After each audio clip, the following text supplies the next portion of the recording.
begin the recording. Oh, great.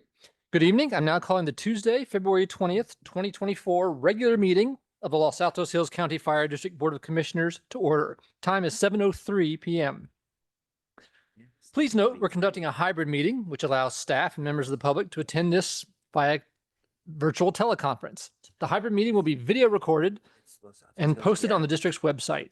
Because we are video conferencing, we will follow a strict protocol for the benefit of the recording. I will indicate when commissioners, staff, presenters, and the public will provide comments. If you called into this meeting and are not using a webcam, please state your name prior to providing your comments for the benefit of the recording. And please practice considerate video conferencing etiquette by muting your line when you are not speaking and limiting distracted behavior on camera. District Clerk Vargas, please conduct the roll call. Right. Commissioners, I will be conducting all roll calls this evening in the same order. Please remember the order so that you are prepared to provide your comment or vote. President Spreen? Here. Vice President Sherlock? Here. Commissioner Basigi? Here. Commissioner McDonald? Here. Commissioner Tonka? Here.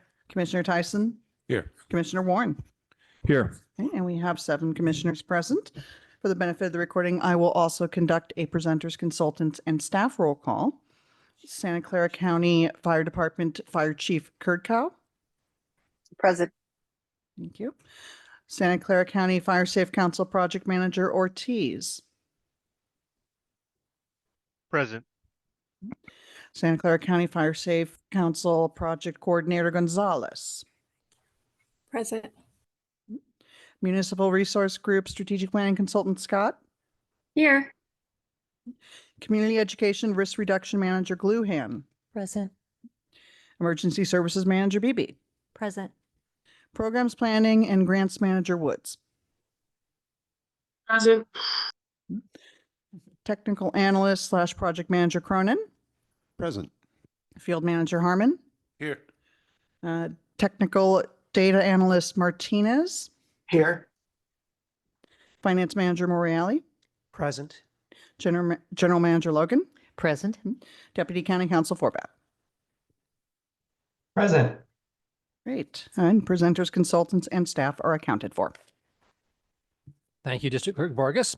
Now moving on to item 2, the president remarks. Just a couple things. First, for those watching this afar and for those here, hope everyone knows that this is a completely new electronic system that's being used tonight. So it only got its first run through thanks to the council, I guess, last Thursday. But it's still, glitches may happen.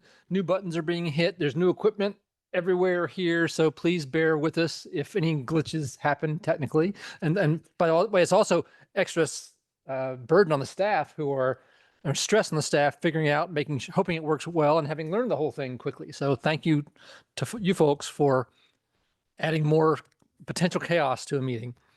Second thing, I just want another note of thanks is just to Emergency Services Manager and to actually all the staff involved in emergency services for monitoring the weather over the past week. They've been giving us reports of things that happen where there might be issues with flooding and trees down and landslides and everything. And I'm glad everyone could be here tonight. And then we actually have a respite from the rain for the last few minutes to arrive here. So thank you again to staff for being on extra hour duty to watch us through such an emergency service exercise in real life. So those are my own remarks. Moving on to public comment. Persons wishing to address the commission on any subject not on the agenda may do so now. Please note, however, the commission is not able to undertake extended discussion or action tonight on items not on the agenda. Items may be referred to staff for appropriate action, which may include placement on the next available agenda. District policy is to limit public testimony to 3 minutes per speaker, unless the number of speakers requires the commission president to impose shorter time limits. Do we have any public comment on items not on the agenda? I see no one here in the venue. Anyone online? Not seeing anyone online. Okay, great. In that case, we move on to item 4. Agenda amendments and changes. Are there any comments from staff on this item in terms of changes to the agenda or the consent items? Okay, any commissioners like to make changes to the order of things? Okay, in that case, the item's open for discussion. Any discussion from the commission on these items? In that case, I have one. I'll make one comment on item, just an informational item as it pertains to item F, which is approving the 8th Amendment to our more drone services. I don't know if everyone has read the actual item and amendments. What I want to point out on this, really for people who are watching this on the recording or the members of the public, the way we word these here in the consent items is meant to be and is very specific between the general manager and Aaron have really worked it out to make sure it's the most transparent way possible for members of the public and most accurate. But it also, what it really shows is that we've used the same contract, and just as we've done more stuff, we've added an amendment to it. It shows the total since this contract has ever started. So most of these dollars here have already been spent. And I want to make people didn't see that and think, oh my gosh, this is a huge wallop of thing. It's actually not. This is showing, if you read the items in the packet, you realize this is the 8th time we've been adding to it. So really the key item, the important number, the 55,000 is actually farther down the paragraph. I find that kind of confusing myself. In fact, it's what I brought up when I first read this. I would actually ask the general manager, I don't know, one comment on this, since this is this has been a very ongoing contractor with us and something we've used very intensely. Could this be lined up somehow with our budgeting item and kind of made instead of a contract amendment, somehow made more into a budget item that would be like our other ongoing annual budget items? Yes, thank you, President Spreen. That's a good suggestion. What we could do is line up some of these ongoing agreements that compound over a period of 4 to 5 years as aligned with our fiscal year. And that way we would have a fiscal year agreement that has an exhibit at the back that then would show what that compensation amount would be for those months during the fiscal year. That way, I think our finance manager, I see him shaking his head, we could call it a program-based budget aligned with an agreement for so many dollars then for that fiscal year. And that way we're aligning it with the budget. So we can explore that. And we'll have the opportunity coming in June, I could bring this back and we could look at it then on a fiscal basis. Right. Whatever makes it simpler and easier for everyone to understand would be great. So, Yes. thank you. Sure. Okay. Any comments from the public on the consent items? No one? No one? I'm not seeing any raised hands. In that case, I would entertain a motion. And everybody, I'll say this once now, and this will apply to the rest of the night. Will the commissioner making the motion and the commissioner seconding the motion please state your names for the benefit of the recording? Basiji moves that we approve. Thank you.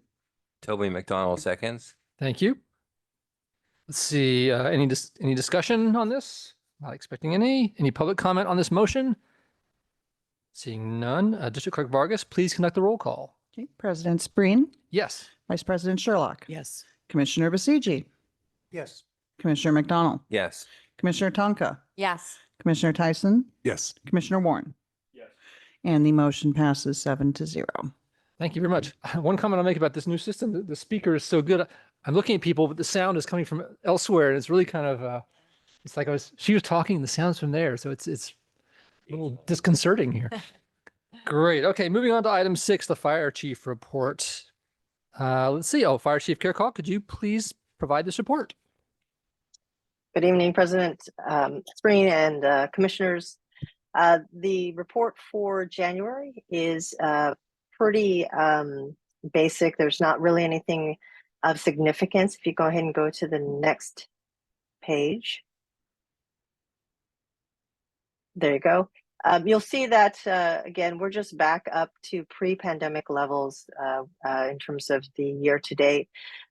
You had mentioned the weather, and that is exactly what the district, what County Fire has been focused on. Again, as many of your folks are also on those OEM calls, we did up staff in February 4th, due to the projected wind events. But that's really the biggest threat that we are looking at with regard to just the fact that the ground is very saturated. And we also are just concerned about people being outdoors when really it may not be the right time to be outdoors with the wind events. So with that said, your actual call volume isn't particularly high. There's no spike. And everything else is pretty much in alignment with both your urban and your rural densities. Go ahead and go to the map. And there's your spread of calls. The one call that we said was a fire call down there in the red was, I'm looking at the response here. incident type. It looks like it was coded after the fact as steam, water vapor, fog, thought to be smog, and it was an outside smoke investigation, nothing showing. And but we did respond to that as if it were the risk was a fire, so we coded that red, even though there was no fire in the district, in the Los Altos Hills district for January. And that's the end of the report. I'm available for any questions. Thank you. Any questions from seeing none here? Any public comments? Oh, I'm sorry. Any public comments? Seeing any? Great. Well, thank you very much, Chief. We appreciate your being here, and we will move on. The next Have a is good night. item 7. The next is item 7, the general manager report. And that will be General Manager Logan. Thank you, President Spreen, Vice President Sherlock, commissioners, team, and public. I'll wait for the presentation to emerge. Okay, thank you. You can see here on the cover page a couple of our district hydrants that are in pretty sore need of repair and maintenance, and I'll refer to those when I get to the slide on that item. Next slide, please. These are some photos I took on Sunday. I went over to El Monte Station and took a look at, as you recall, the new landscaping that was done at El Monte. And the purpose of that was to remove the vegetation, put in decomposed granite, and hopefully rid ourselves of the rats that were problematic in the El Monte Station. So the first photo you'll notice is the wall that used to, that fronts the fire station, and where the concrete is, that's decomposed granite.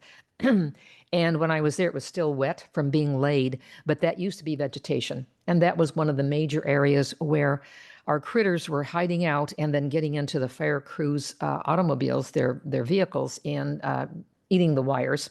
I found out an interesting thing. The critters enjoy Toyotas better for the wires. Apparently they have some soy content to them, so they're very discerning. And those seem to be the vehicles that were most damaged. So we think we've rid ourselves of that. Then walking around the station over to the side, you'll see the wall there that used to be covered completely with, I think it was a vine. I'm not sure what the vine was, but that's now been removed. And then the third photo on the top row is the front side of the station, and you'll see there still we have our lovely plants. It looks like they may be abutting the wall, but I made very, very clear in the second row to go around the hedge and take a photo so you could see the spacing between the vegetation and the brick wall. And of course, I couldn't pass the doorway of the main entrance without taking a photo because it just looks so inviting. And we should all be so proud that we have a fire station that emulates both Central Fire and the Los Altos Hills County Fire District. And then I took my husband with me, and he was talking with the fire captain who was on duty. And my husband was teaching him about rats. And one thing that rats do, as soon as we got out of the cars, my husband said, the rats like acorns. And sure enough, you'll see where the venting is. This is the bottom row, second photo from the left. You'll see the perpendicular bricks. That's what was inserted because that's a screen that rats can eat through, chew through very, very nicely. And that way it keeps the rats from chewing through the screen and getting into the station. The next photo, you'll see something between the bricks. Do you know what those are? The acorns. So that's where the rats and squirrels store their acorns and then take them inside when they want to penetrate inside the building at night. So I learned a little lesson there. And then the next couple of slides, you'll see again the side of the station. The inside, I like to take that because that's the training room, nicely stored. Thank you, Victoria, for cleaning up, and Ryan cleaning that up. And it passed muster, I understand, by inspection by Central Fire. And also you'll see the new laminate wood floors. It used to be carpeting in there. And then a final shot of the front of the station again. So that's my tour of the landscaping. Any questions or comments on that from the commission? Okay, thank you. Next slide. Now we're going to talk, the next two slides have to do with upcoming Central Fire District inspections, Central Fire Department inspections for our residents. And I'm going to turn this over to Captain Cronin, who's going to try out the new podium. Yes.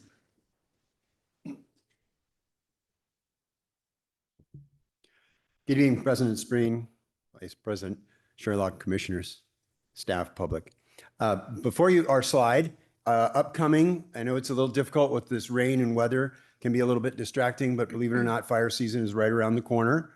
We get an extra day with leap year, so it's not too pressing, but it is coming. I know because it's time to start my tomatoes in the garden. So with that, County Fire will be sending out letters to our residents within our district. And we have 3 groups of residents that will be receiving letters. You should have received a copy in your packet of what these letters will look like for our citizens here. There's 3 areas. There's high within the incorporated town, and they are within they are required to have a 30-foot spacing around all structures, and they'll receive a letter. There's another group that are in unincorporated area that is also high. They too, a 30-foot clearance around all structures.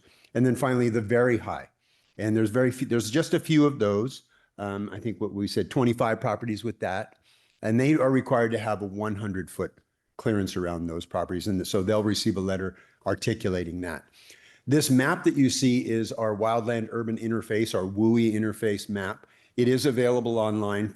CAL FIRE designates those areas and keeps that map available for people. So if they're not familiar with their assignment, they'll be told in their letter. So that helps. So with that then comes just awareness of it's time to get going on that, and then the services that we can help provide to help them in compliance.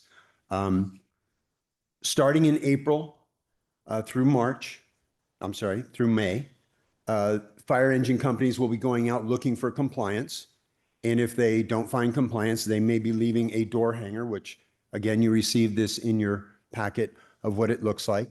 And it helps the citizens understand, what are the compliance requirements with that. And specifically check, the crew can check off specific things like, hey, you need to clear around your chimney a little bit more, or move that wood pile, things like that. So with that, the intent is to help educate, do a little extra outreach, offer the services that we have, our chipping program, which I'll get to talk to you about later, to help with being in compliance, in our drop-off program. So I just bring that to your attention, that that's what's going out, and that's what people will be seeing soon. And if they have questions, we're here to help them out and help walk them through that process. Do you want to go through the next slide? Oh, we have a question here, a comment from Jim. Is the shaded area the WUI that you're sending letters to, on the map? The shaded area? On the map. Yeah. It's pretty much almost the entire district, but it's certainly the western side or the southwestern side. The WUI area, yes, it is the shaded area. And then what's not really clear is there is area within the district that is high. So up along the higher altitude, the most southern area of the district, that is the very high. So it's not orange in that picture, but that is receiving it. It's not until you really get to the east and the north that you get out of WUI. Okay, thank you very much. Thank you. Bo, I think it's great that we're staying on top of our residents and really helping them understand this from the start of the cyclical program. So I'm glad we're doing extra communication there. Yes. Okay, moving on to the next slide, Corey, the organizational planning meeting number 2. Just to inform the commission that the district team will meet on March 11th, and we're doing phase 2 of the organizational planning work that started in August of 2023. And as you recall, this planning session then is what originated the work plans for the district. And the program service area managers, the general manager and MRG facilitator, Marcy Scott, we've been meeting weekly to prepare for this all-staff meeting. And the agenda will include review of the 2023 work plan, service areas, program-based budgets, collaboration, team projects, and strengthening the LAHCFD team culture and relationships. And I might want to point out that when we get into discussion tonight of agenda item 10, which is the agenda item on projects and programs, and the presentation of the semi-annual reports, it would be really most helpful if the commission will provide us comments on the semi-annual plans and the work plans, so we can use those comments to better prepare for the March 11th all-day meeting. And that meeting provides us the opportunity to meet in person and to collaborate on the work plan and all of these activities. So we appreciate your remarks. And then next slide. The hydrant infrastructure inspections have taken place, and thanks to Central Fire for doing that. And the inspection uncovered a couple of hydrants that need repair. F&L, Fryer and Loretta, the consulting engineering survey group, surveyed the hydrants and the necessary repairs, and the repairs are being scheduled to be performed by our on-call hydrant contractor. And then we also had an incident, and I think the commission received a letter from a resident on this one about a blocked hydrant due to construction activities. And just to report back that, thank you, Captain Cronin, for helping out with that and to assisting the parties so all could be compliant with hydrant access. Prisma Hills Water District was notified and also supported our compliance efforts. So I do believe that the construction now has been abated to the point where the hydrant is available and accessible if necessary and compliant with code. And next slide is the end of the general manager's report. So thank you. Any questions on those slides? Any comments or questions here? By the way, thank you, Captain, for handling that construction issue. And I hope word gets around amongst construction sites that we're serious about keeping things clear, because they'll take advantage of it if we don't. So thank you. All right. Any public comments? Yes, we have one public comment. Okay. We'll take that.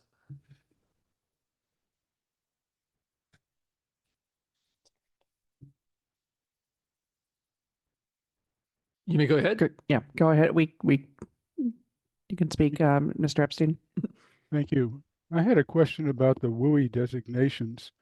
My understanding is that out of the state responsibility areas, that the WUI designations are the responsibility of the county and county areas and the town and town areas. And it seems to me that the WUI designations that you've shown there are the ones that come from the fire organization, and don't correspond to the WUI designations by the political organizations. So I'm curious about if someone could answer the question about that. Thank you. It's a great question. We may want to take that offline if it's a bigger question, as opposed to answering it right now. Unless someone has an answer, that might be something you want to coordinate for a next meeting. I'll add one comment that Okay. the state makes a recommendation and it's up to those other agencies to accept it or deny it. Okay. So they have been accepted. Okay. Thank you. Appreciate the comment. I don't recall there being any acceptance by the town of Los Altos Hills, and my understanding is that the county has designated all their areas as WUI areas, and that's not what's shown on the map. Thank you. Okay. Thank you. Okay. Any other public comments? Okay. In that case, thank you both, and we will move on to item 8. This is the receiving the response to the LAHCO countywide fire study recommendations. This will be General Manager Logan providing a report. Yes, thank you, President Spreen. As stated in the memo report, the LAHCO countywide fire service review resulted in recommendations to agencies. LAHCO recommendations and district responses are presented in the letter to LAHCO and in the attached Exhibit 1, Table A and Table B. Table B recommendations are for the district to increase its sphere of influence and annexation of territories. The district is coordinating its efforts for the LAFCO identified sphere of influence and annexation areas with the County of Santa Clara Office of the County Executive. The district anticipates exploring these possibilities and the future analysis of the feasibility, complexities, and impacts of expanding its sphere of influence and annexations of territories in coordination with the county and with the entities involved, and to determine potential implementation and timelines. So basically, what the letter says is that from a district's perspective, we don't have enough information yet as to how a sphere of influence extension or annexating territories would affect the district. And certainly that would be something, it's a policy that we would need to coordinate with the Office of the County Executive and with the other agencies. So that's pretty much the end of my report for what I can say on how we responded to the LAFCO recommendations. But questions on that if that is a little confusing to you. Any comments from here? Nope. Any public comments on this item? No, I see none. Okay, great. Thank you very much. Appreciate you monitoring that. And, Okay, thank you. okay, moving on to item 9, finance reports. Let's see, items A through D or item reports relating to the fiscal year 24-25 final draft budget, and Finance Manager Morale will be providing these reports. And if it goes too long, I can cut them off with this new controls we have here at the desk. So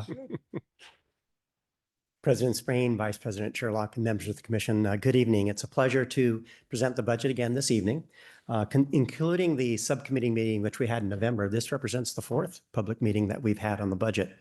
And next slide, please, Corey. Thank you. Really tonight is, I would say, the launch of the budget, in the sense that it's the launch of the final draft of the budget that goes to the county. After this evening, pending your approval this evening, we will send the budget in totality. That means all the numbers, and plus the narrative just for their informational benefit. It will be actually sent to them tomorrow. And that starts the official county process that continues all the way through June. So I would say we've arrived this evening with the budget, pending your discussion and approval this evening. So tonight we're looking for the approval of the final draft budget. We're calling it the final draft budget at the commission level. Of course, we understand that until the county board of supervisors ultimately adopts in June, then it becomes adopted final budget at that time.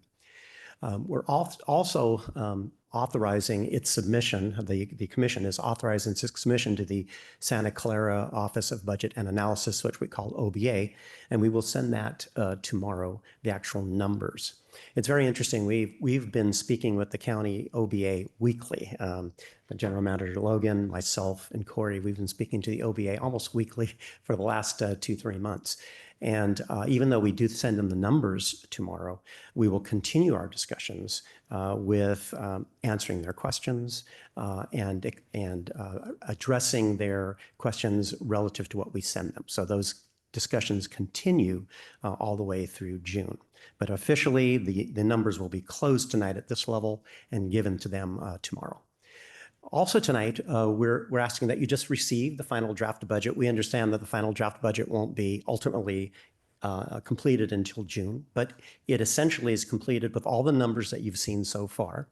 And also, we're presenting something new tonight that we're very, very excited about, and that's a service area work plan based budget. And that tonight represents its first presentation in a public forum. It's been quite a bit of work that the service area managers have done to arrive here.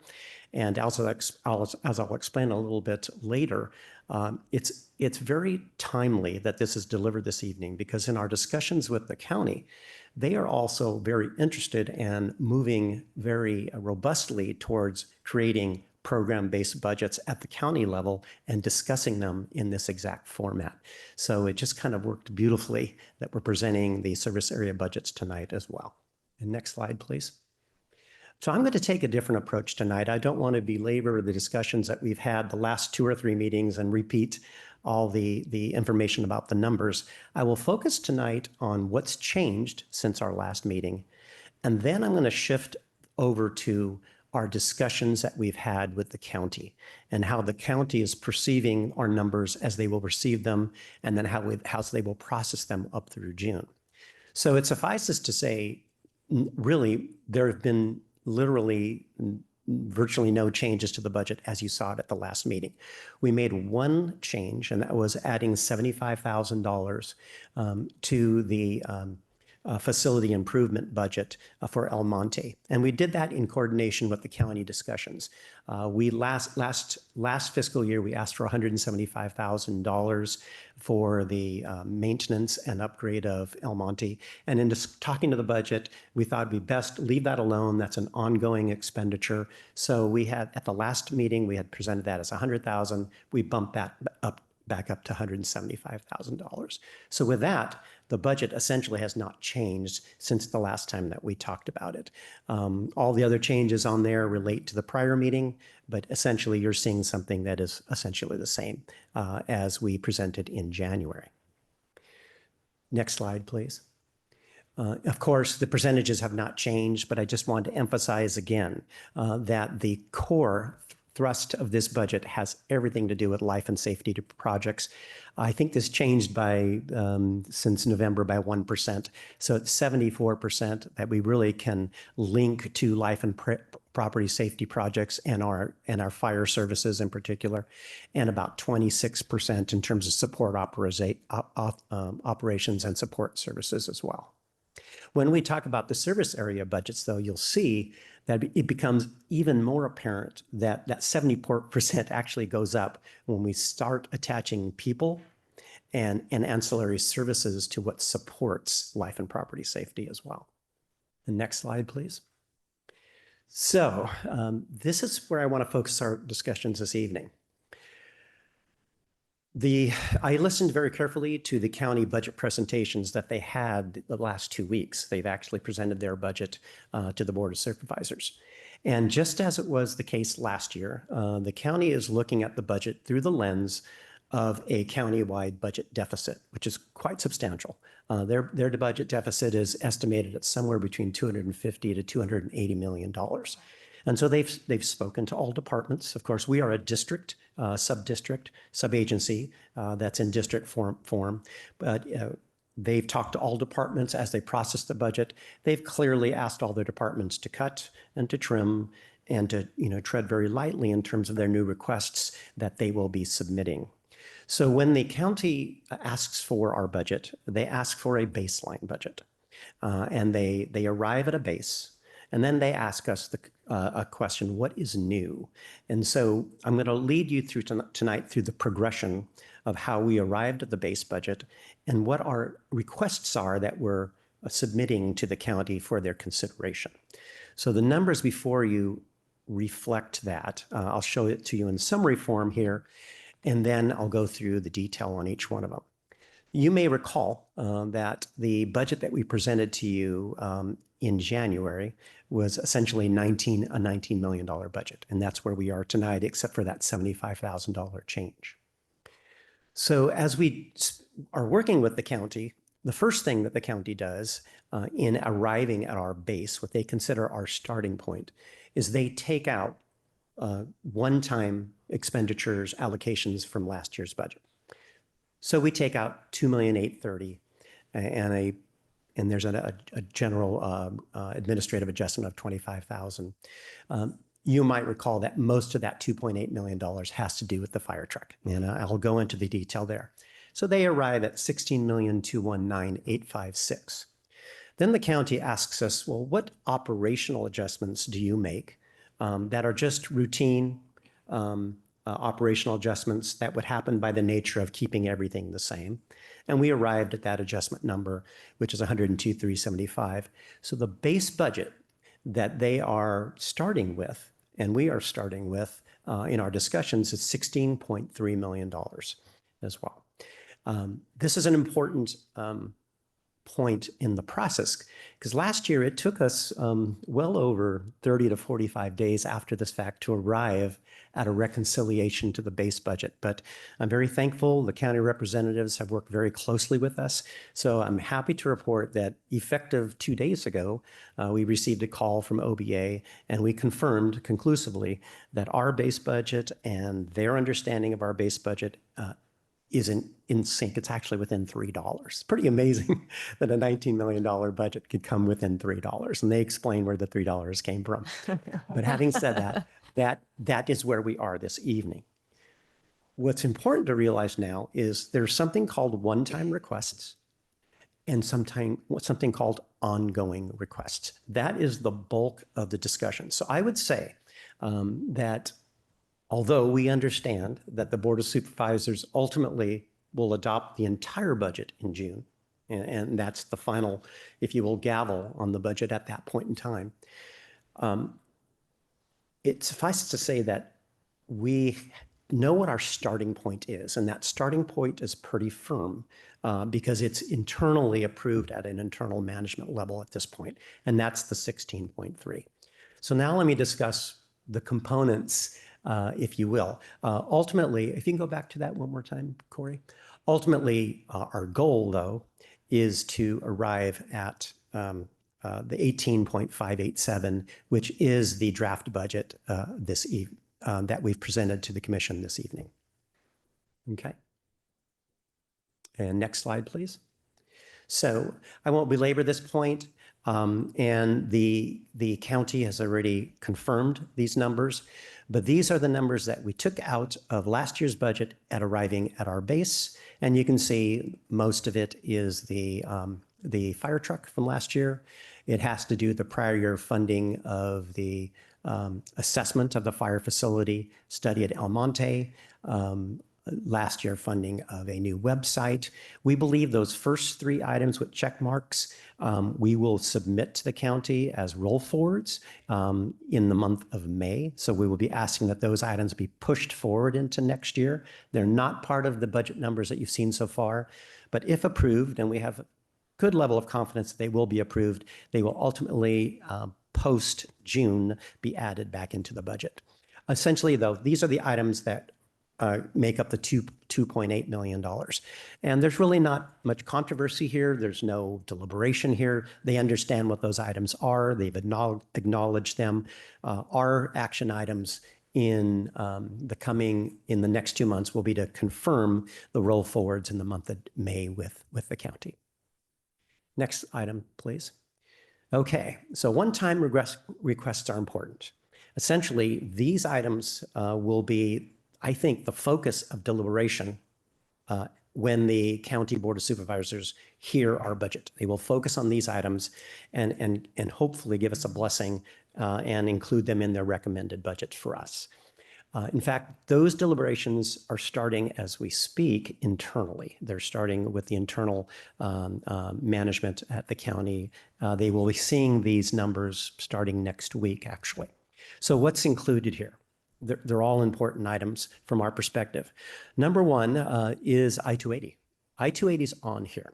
And you might think, why is I-280 considered a one-time item? Because it's a 4-year project. It's a $5.6 million project. Well, the nature of I-280, given that it's no longer a grant-funded project, has changed. And it's the first time they've seen this entire allocation at this level. So they'll be discussing it at a one-time item with the caveat and the understanding that they understand that it is a 4-year project. So as these discussions take place, they'll understand that the $800,000 is part of a $5.6 million budget. So, but it is included as a point of discussion with the county this year. We also have on here the countywide, the district-wide EIR, which is in the IHFR program for $100,000. We have the study for the potential evaluation of a new fire facility for $350,000. That's a one-time request. There's a one-time request for the wildfire early detection technology system of $250,000. One-time request for 2 additional hybrid vehicles for $142,000.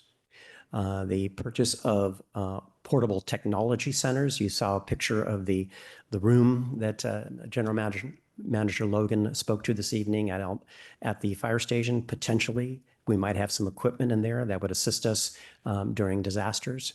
There's that $50,000 and a new document management system of $43,000. So the county recognizes at this point in our discussions with them, this $1.7 million, these are one-time request items that we are asking for this particular budget year. Next slide, please.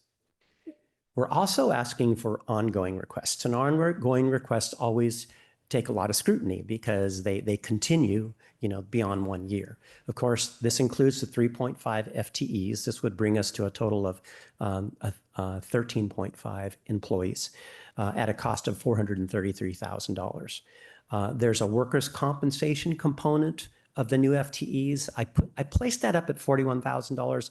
I was actually remiss that it's only $28,000 of that $41,000 that relates to the new FTEs. The other component is just the natural increase in workers' comp with reclassification. So I'll make sure to make that clear to the county.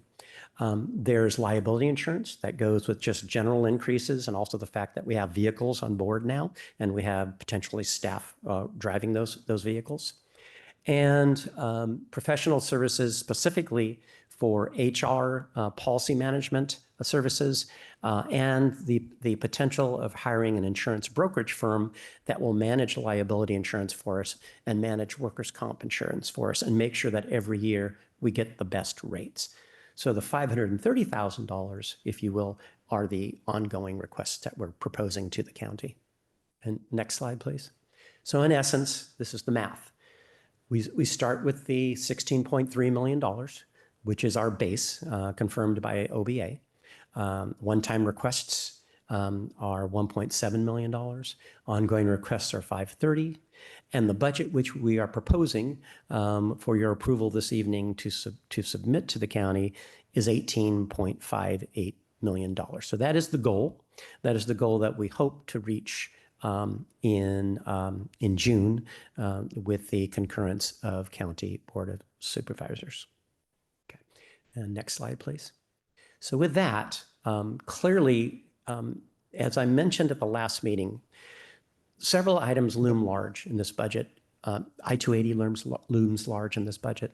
The FTEs in support of IHFR and I-280 looms large in this budget. The whole discussion about keeping up the momentum on our IHFR and our projects and programs also looms large in this budget. And so the FTEs have everything to do with that. And with that, I'd like to pause for a moment and hand it over to General Manager Logan to speak specifically about the FTEs. Okay, thank you. Thank you, Mr. Morale. What I'd like to do is just do a brief introduction to this slide, and then the next slide that will be discussed will go into more details. So just for an introduction, the 3.5 FTE staffing increases look ahead to the next 16 months when the increased IHFR projects that include I-280 are underway. The positions will appear again before the Commission for approval to fill them once the recommendations for staffing occurs in the project plans. If the FTEs are not in the planned budget, adding the positions within the next 16 months will require a request for the budget revisions to the county. The proposed staffing moves us beyond the status quo. So currently, let's take a look at the status quo. Currently, there are 5 full-time positions in the district. 2 are assigned to IHFR, 2 are assigned to outreach and emergency preparedness, and 1, that's the GM, is assigned to the unassigned service areas and also assigned to the assigned service areas. The remaining 5 positions are part-time employees assigned to various service areas. And so, for example, you've seen all the work from the finance area that we've had, just lost my script, that we've had this last year in preparing the budget. And two of those positions, it's moving itself. 2 of the positions are part-time employees. So basically your finance organization is run by 2 part-time employees. For sustainability And moving forward from the status quo in the next 16 months, having these positions allocated in the budget, if the decision is to be made to fill the positions, will be important. So I think that's my introduction to those positions. Thank you. Okay. And next slide, please, Carrie. Thank you. So this shows the comparison of the current year FTE count to the proposed FTE count.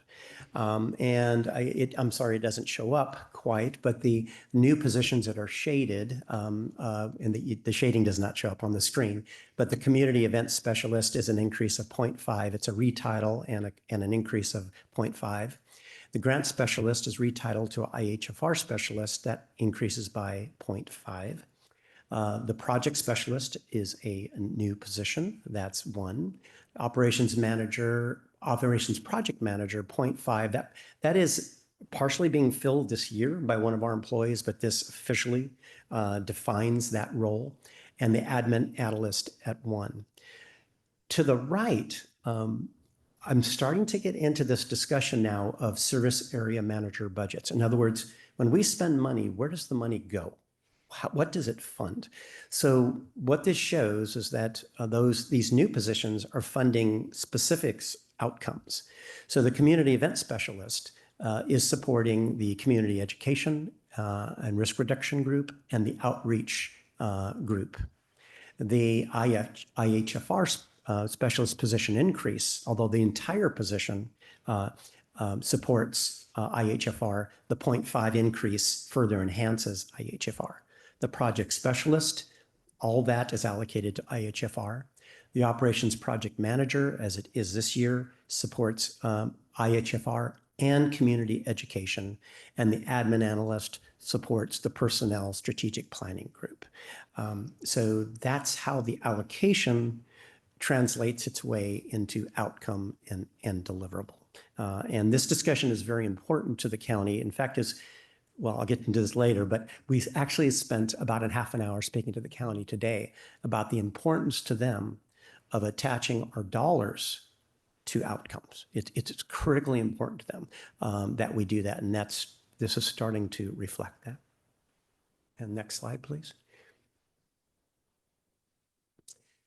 The I-280 project is one of our, historically, one of the district's largest projects ever. And I just wanted to pinpoint for the audience that, again, even though we have a $1 million allocation within 24-25, which represents an $800,000 increase over last year, we need to look at this over a 4-year term. And this is how the $5.6 million evolves. Again, this is our best estimate on the project. There will be engineering studies and further sharpening of the pencil on this as it progresses into future years. And we know the commission and the county is only appropriating the $1 million in 24-25, but we're doing so with the understanding that that $1 million attaches itself to a much larger expenditure plan over the next 4 years. So again, these are the action items, if you will. I highlighted I-280, I highlighted staffing because they're so critical to this entire budget. Of course, the other items are important too: shipping, evacuation routes, HIZ projects, capital and fire facility, but clearly I-280 and the staffing takes a central theme. And with that, I'll stop before I go further for questions, comments, discussion. Any comments from up here?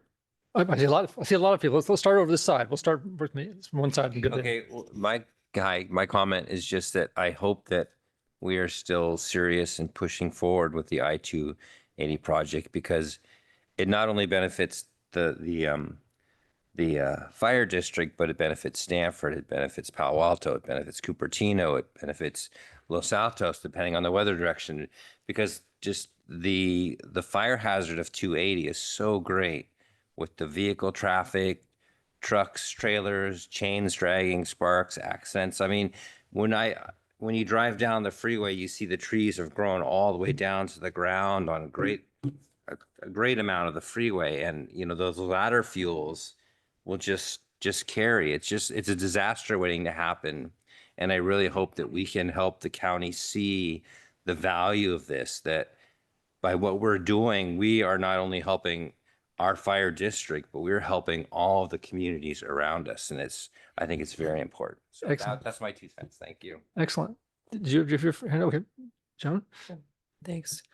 With all the budget tightening and a lot of the layoffs going on in the valley, I'm concerned about more staff growth at this point. And I'm very much behind 280 as well. I'm just wondering 2 things. One, if it's possible to reallocate some of our projects so that we're able to use existing staff for some of them, and maybe just add 1.5 people. The other would be, have we done it, which I'm sure you have, a cost analysis of contract so that it becomes a program expense rather than a staffing expense, contract labor versus actual employees on staff. That's my 2.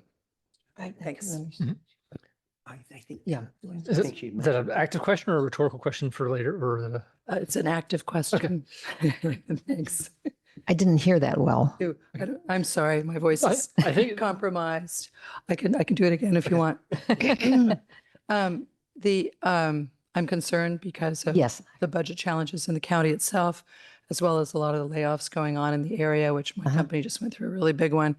The optics of adding that many people at this point, I think we've seen really great steady growth. I'm glad that we're, doing better benefits and stuff for existing staff. I'm concerned about continuing that size of growth at this point. And I'm just wondering if there's any way to reallocate some of our resources or slow down other programs or projects to take care of the 280 expansion in order to accommodate. And the other question was, Can I respond to that one Yeah, first? Yeah. sure.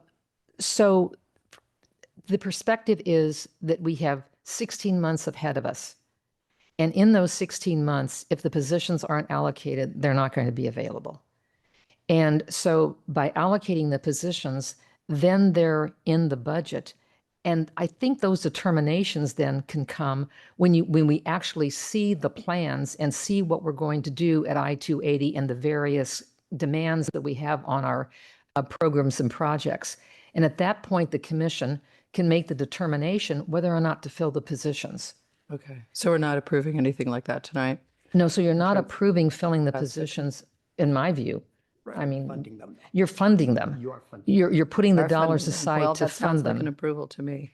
Okay, So yeah. that's my question. The other question. Sure. So I hear you. The other question is about if we have looked at the cost of contract labor versus employees. So we're funding a program rather than building staff. Sure. Just because, mostly because of the optics. And also, can some of those funds be used to augment the staffs we already have in terms of better benefits, et cetera? So I guess I've got the 3 questions there. Yeah, so we do use contract services to augment our staff. That's worked well for us. It's a balance, though, between doing that and the cost. Usually the cost is higher, That's what I was concerned. particularly when we go out to certain areas to contract. And then it takes management also. So that's definitely an option. The option is we can use our existing staff, reassign projects to them. I don't think you're going to, I think it's going to delay the project delivery at this point, which is, we can do that. We can do workarounds. So yeah, I mean, all of those are good suggestions and could definitely be done.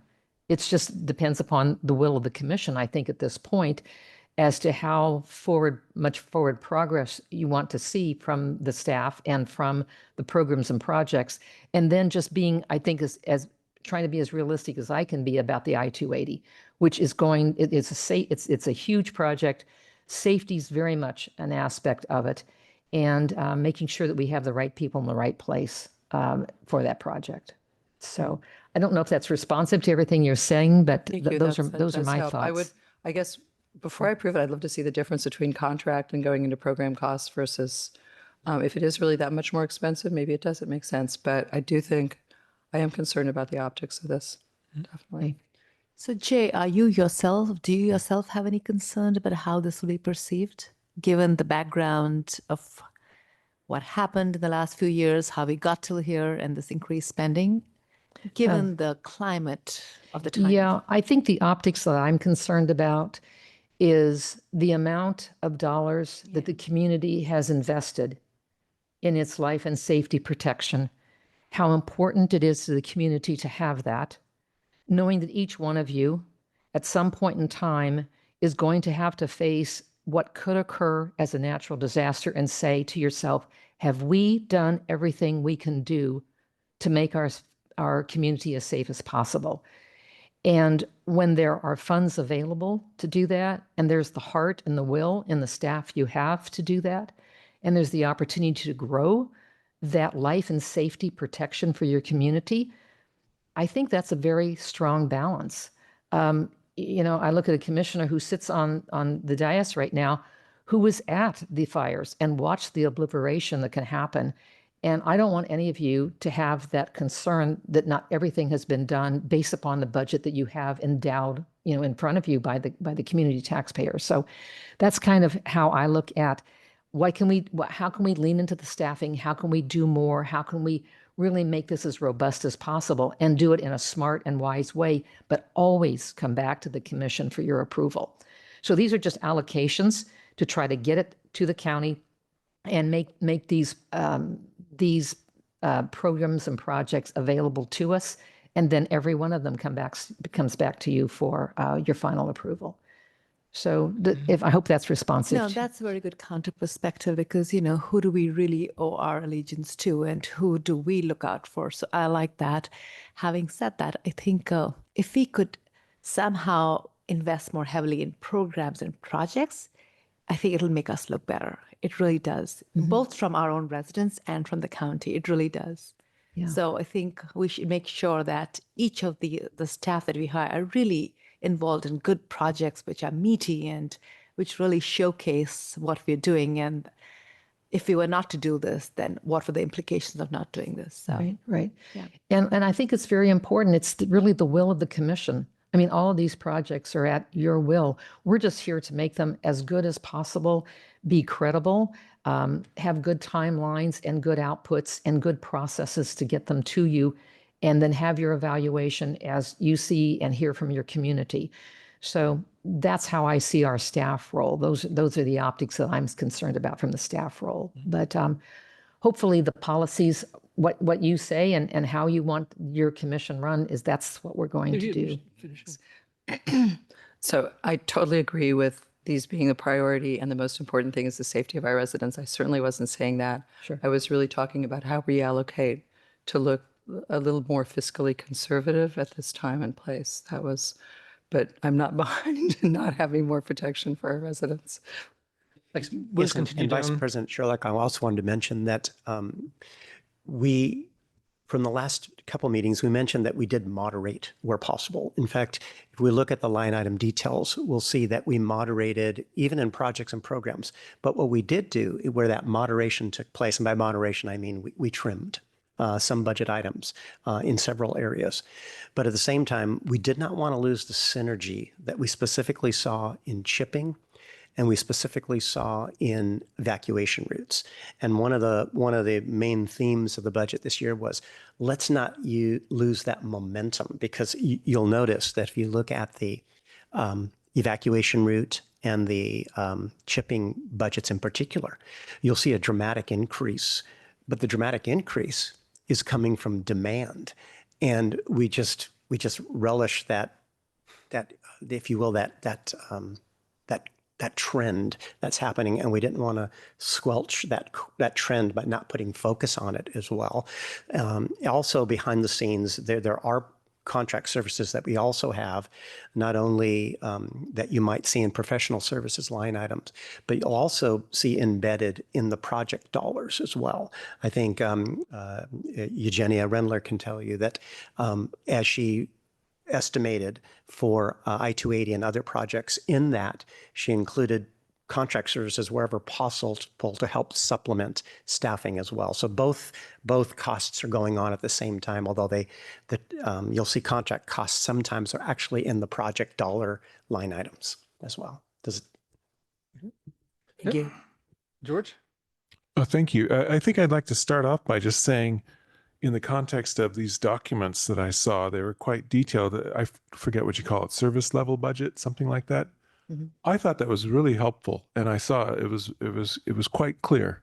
And if I look at that, which is sort of forward looking, and then I also compare it to the documents I saw of the ongoing projects, I'm just seeing a level of professionalism and progress that's so striking to me, having been on this commission for going on 9 years now, to say what an acceleration we've done. And I understand the comments I heard about optics, and what I heard was the comment about if we have resources, what are the optics of not doing all that we can. I'm going to say I'm a little cautious about the optics. I just saw an article a couple days ago about the tech layoffs.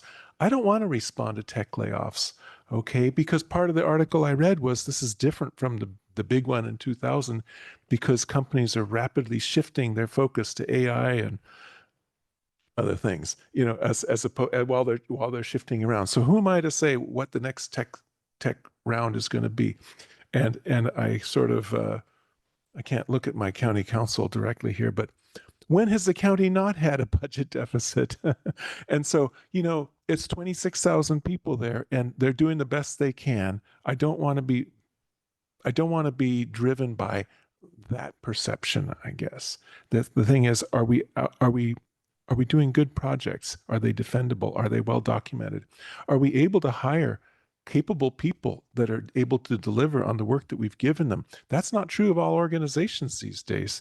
It's a very tough job market. So the fact that we're able to acquire and manage these projects and people is really important to me. So I just want to come down strongly on the I-280.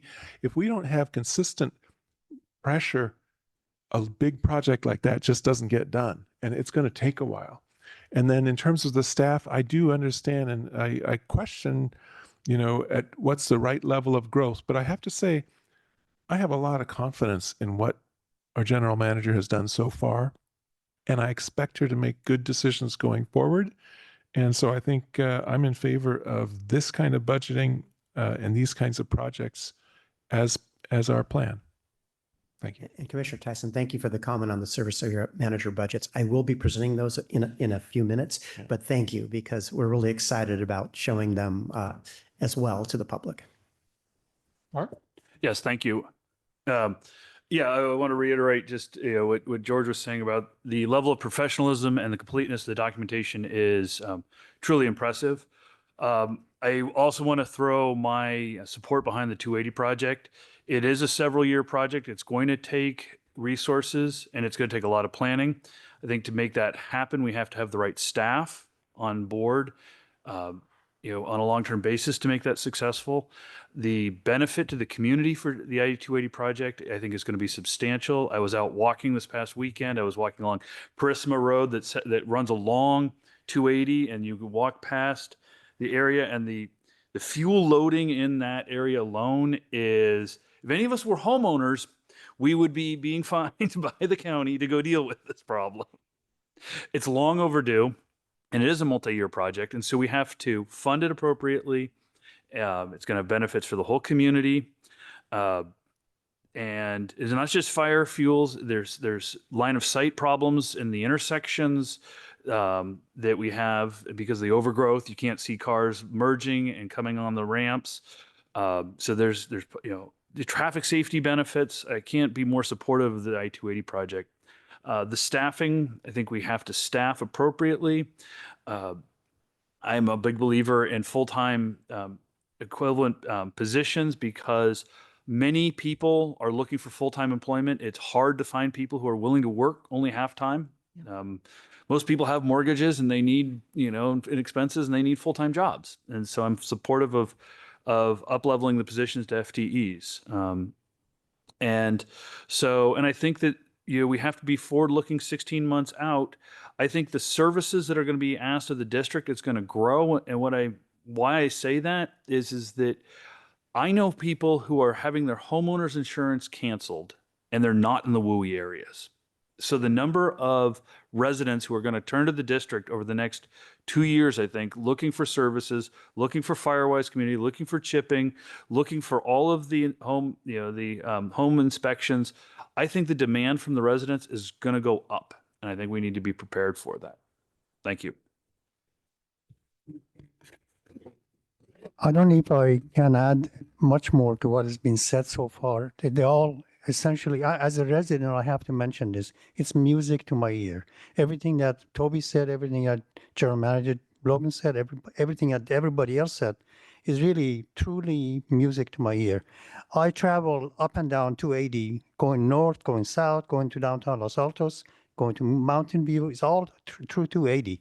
I have to tell you, there's a definitive difference from Page Mill Road North, which more or less is all Stanford land and is all pastoral and can be easily taken care of. And going south, which is all wooded, extremely heavily wooded, and is beautiful to travel through, absolutely beautiful to travel through. But as Toby mentioned, very often you find traffic blockages, either stop and go or full blockages during the commute hour in the morning or in the afternoon. And during one of those times, if the fire breaks out, what are you going to do? And if you look around either side of the freeway, it's extremely heavily dense, and some would actually deadwood. So my sense is that unless we take care of this, we are basically letting the community down. So that's where I stand for as a resident, in addition to being commissioner. Thank you. Okay, Eugenia, you had a comment? Go ahead. Yes, pardon me. Thank you. 2 points of illumination that may help, broaden the understanding here a little bit. First of all, north of I-280 is in San Mateo County, and San Mateo County RCD got grants a few years ago to do the same type of project that we're doing. And they also got to use Public Utility Commission funding for some of those areas. So it helps. Yes, the ecosystems are different, but it helps us visualize what we can accomplish, because they started the process earlier than we did, and it makes a big difference, as you can see now.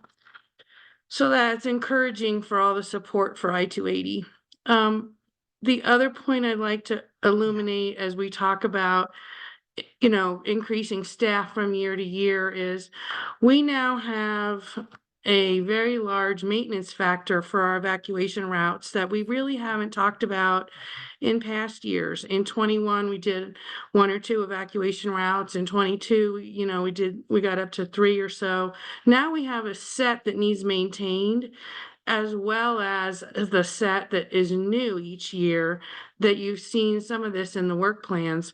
So at least in the service area for the integrated hazardous fuel reduction and the evacuation routes, we have 2 layers to have enough staff to keep up with what we've produced already and what we intend to keep increasing our network of treated and hardened roads.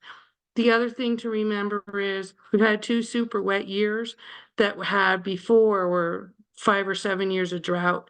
So the amount of work per project has also shifted. So hopefully those 2 layers help show why we need to have some of the staffing allocations that we do. Thank you. Captain Gluen, you had I'll make this super quick. Yeah. So this is my 5th year. I think it's about 5 years from like this month that I started here with Jay. As someone who 2 years ago walked all of 280 southbound and northbound, as much as Toby is describing, the ladder fuel loading down below is even worse than you can see by the freeway. Remember, the maintenance by the Caltrans now is just a mowing maintenance. It doesn't involve, unless a tree comes down, does not involve any removal. So the dead fuel loading, the fuels on the ground, the ladder fuels, it's basically since the inception of the freeway that this is all proceeded. And when I started here, what were the biggest complaints from residents? Fear, prior to the CZU fire, was fear of a fire starting on a windy day on 280 southbound and burning up into the hills, similar to Liticote was with the arson fire. So that was one of the #1 concerns of the residents. I know the optics are a challenge when you're in a budget year, but again, the expertise that we're leaning into is specific for this type of project. I think when we talk about reassigning staff, we don't necessarily have staff capable of reassigning with expertise. We'd have to learn up to that expertise. So I think taking on staff that that would be specialized in that would actually save us time and money than bringing staff up to speed. That's all. Thank you. Thank you. Just a couple comments really as a reaction to what some great stuff has been sent here is first, it's difficult being a small but growing organization doing multi-year projects fitting into this budget process. These just oil and water in terms of what we're trying to do. So we already recognize it's a strategically a weird situation or structurally a weird situation, but that shouldn't prevent us from doing what we're trying to do. And really, from my point of view, we exist to make a significant difference in our community. And I think taking on projects like this is absolutely what we should be trying to do. If it gets struck down, we'll figure out what we need to do differently. But I think we've got to, as has been well expressed here, there are reasons to do it. And I just remember, 3 to 4 years ago, I remember when the idea of first discussing strategic fuel breaks that extend throughout the district was so far beyond what we were able to do. And here we are a couple of years later. In fact, we're actually taking these on ourselves. Like 2 years ago, we were saying we need to do this with FEMA and Caltrans and BTA, and here we are doing it ourselves. So that shows the kind of growth we've had with this staff.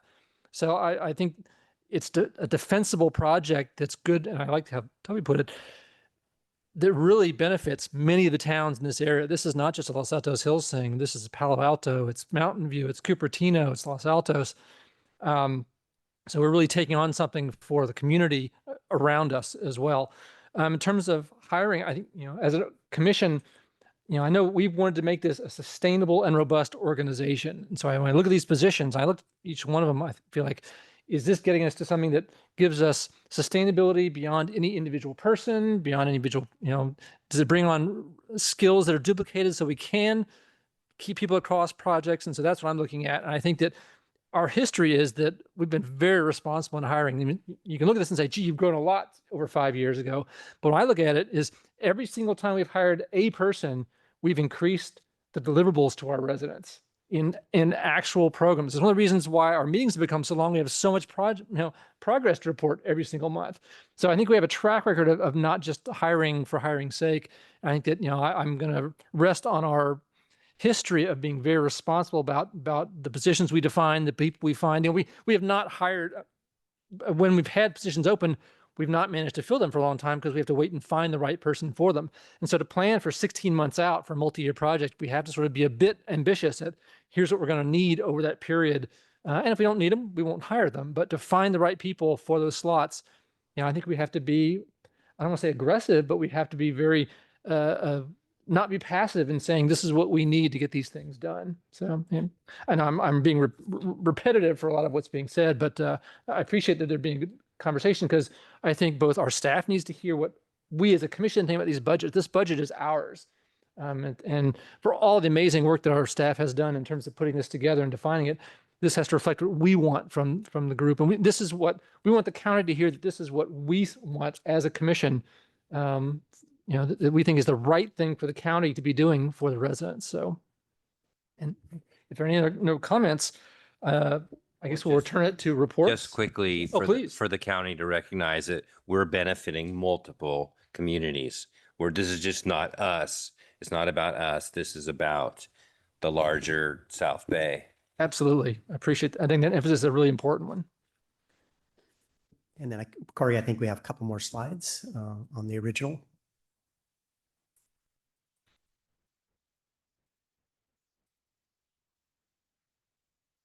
Yes, and then next slide, please, Corey. I'll make this relatively quick. You may have remembered that the last time we spoke about the budget, I raised this concept of a capital improvement plan.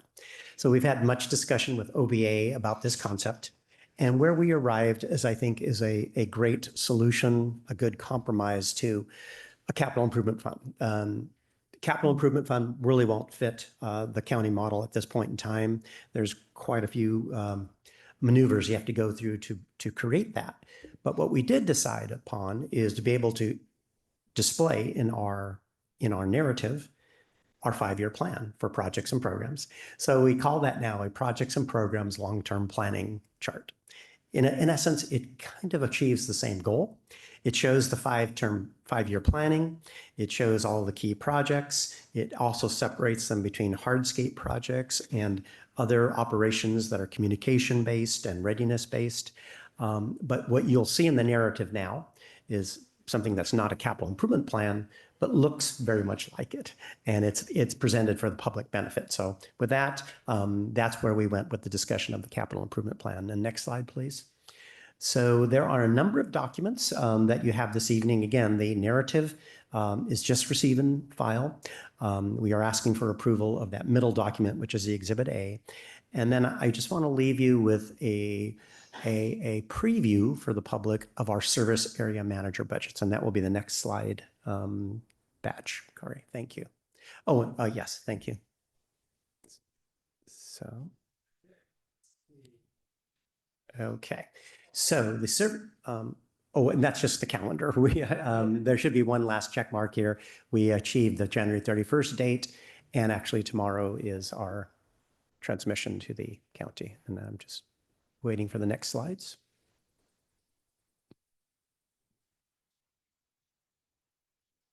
Okay. Yes, we would have to go to the first page, Corey. Yes.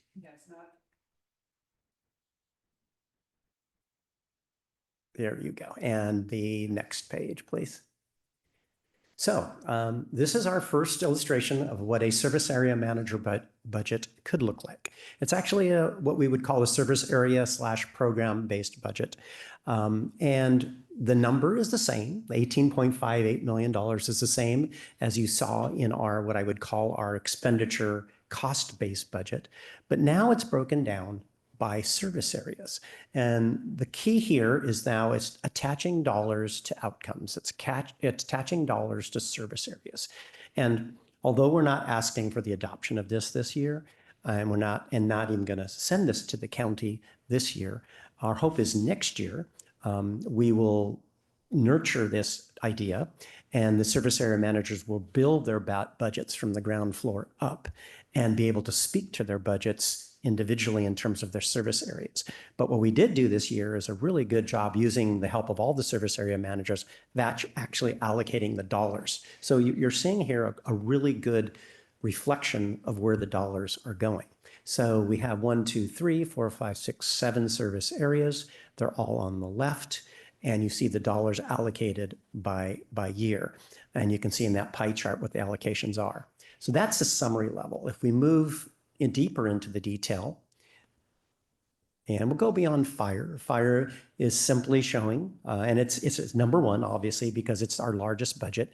You'll see basically your fire allocation, and it'll talk about the service areas in the fire area, which is so important. And I don't want to gloss over it, but you'll see that the fire service area presentation is much different than the service area managers presentations, because when we get into the managers presentations, it's going to really talk about work plans and deliverables. So if we move to the next one, you'll see here IHFR. And what you'll see on the very top is the very top illustration of dollars. But most poignantly, there's 3 columns of presentations. On the left-hand column, you'll see a presentation of what's changed in the budget. So you could expect next year, when the budgets come to you, each manager can talk about what they changed in their budget and why. So for instance, in IHFR, what's changed this year is the $800,000 inclusion of the I-280 project. We increased defensible space shipping by $380,000. We increased evacuation routes by $315,000. We have the district-wide EIR wide project for $100,000. There's the new projects specialist for $87,000. There's the upgrade of the grants manager and retitle of that for $75,000. And there's the part-time operations project manager for $43,000. It also shows the moderation of open space. So we're hoping in this way, we can speak now and answer the question, where are the dollars going? And this is an attempt to show where the dollars are going and why. On the right, it's attaching the dollars to work plans. And you might recall the work plans were much more detailed. What this shows is a top-level summary of the work plans. So if these dollars are spent, then the work plan items to the right is what we hope to achieve. So this is an example of what the service area manager budgets will look like. There are 2 pages per service area. This is a summary page. And on the next page, there's a cost breakdown by cost category, and then a general description of the program and a general description of where the dollars are going categorically. So in essence, that's a service area manager budget. I won't go through all 7, but that's the concept. And Corey and I will be working with our financial systems vendors this year to modify our systems so that we can create this online and account for it online and show budget to actuals, not only by line item, but by cost area. So that is the vision for next year, but we wanted to kind of premiere it this year as well. So with that, that ends my presentation, and it's up for the commission to act on the agenda items. Thank you very much. And we've had quite a bit of discussion here, but I'd like to move to, or I'd like to entertain a motion, and then we can have some discussion after the motion. Unless there are any other comments, I think we had I think everyone just got to speak. I will now entertain a motion to approve the fiscal year 24-25 final draft budget and authorize its submission to OBA on February 21st, 2024. Warren so moves. Great, thank you. Okay. Any more discussion on this from the commissioners about that? Okay, now it's time for any public comment on that. I'm not seeing any public comment. Okay, great. In that case, no further discussion. We will now vote. District Clerk Vargas, please conduct a roll call. Okay. President Spreen, Yes.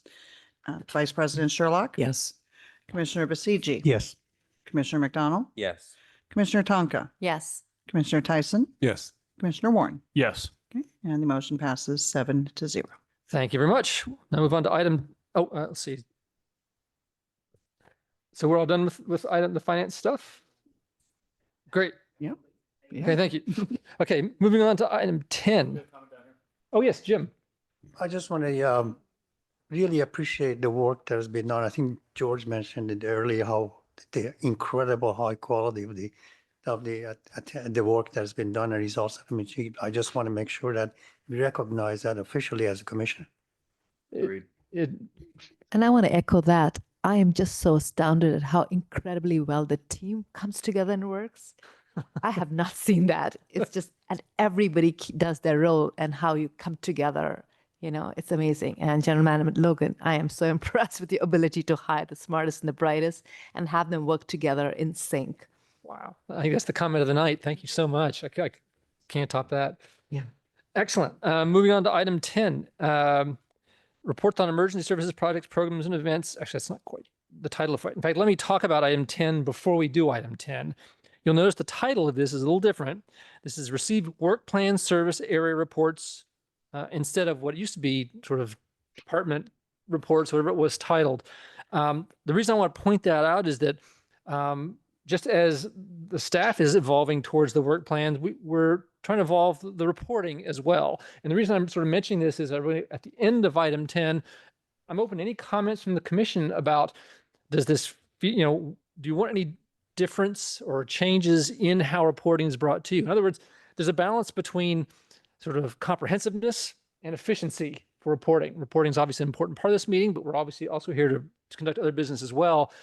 And the staff is trying to figure out how is it efficient for them as well to bring reports to us. If we report everything every month, it's just overwhelming and too much work.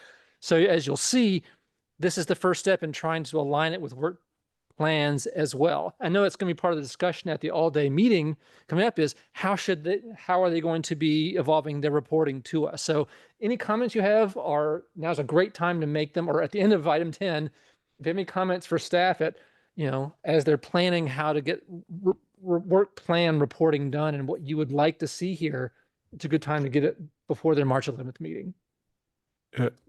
President Speen, are you referring to the presentations that we're about to get as well as the documents we said? Yes. Okay. Yes. So I can only comment on what I saw ahead of time. And that is, I didn't find it to be overwhelming. I thought it was clear. It wasn't too much, but there was a fair amount of detail to it. Okay, good. And so I thought it was at the right level for me. And actually, I'm going to just say the whole rest of the meeting, all of the documents that were sent. So I don't know if that was all on just that section. I guess they were all section 10. That's my reaction. Great to hear. Thank you. So in that case, enough said. We'll move on with item 10. And let's see. We'll be starting with Emergency Services Manager Beebe providing reports. Thank you. Good evening, President Spreen, Vice President Sherlock, Commissioners, staff, and public. Tonight's report, we're in tonight now. Tonight's report has several components and a look into what the outreach team and emergency services management team has been busy working on. Before I start, I wanted to discuss a new way that I'm looking at emergency preparedness, which kind of goes along with what we just talked about, which I see as an investment. And it's an investment into keeping the public safe by providing education, training. Slideshow, Corey, slideshow. Where it is. It's right at the top. It just go 5 to the right. Thank you. Thank goodness I really haven't gone on the We're next on your slide team, yet, Corey. so that's good. Yeah, not PowerPoint, sorry. I'll go back to what I was saying. So, no, you're fine. It's an investment into keeping the public safe and providing education, training, resources, programs, and disaster supplies. And as we continue through 2024 into the new fiscal year, district staff will continue to invest in the residents of Los Altos Hills through our outreach, emergency preparedness, disaster coordination, and volunteer programs. Next slide, please. One of these investments is collaborating, planning, and responding to inclement weather events. I know you're shocked I'm talking about inclement weather. The slide shows the regionalization and coordination with the county OEM office. As you can see, there's been a lot of preparation for the events that started in January and are continuing as of today. I think that we turned this in before the last event happened over the weekend. So I think we're on briefing number 13 now. Did you guys enjoy the landslide picture I sent? Yeah. I certainly learn a lot about what's going on in the county at these calls, and they're very informative. I take those briefings, I brief the staff, you get a report from Jay on those briefings. And then the next thing we do is start looking at our communication channels and how we're putting out messaging to make sure that it reflects all the warnings and advisories that come out.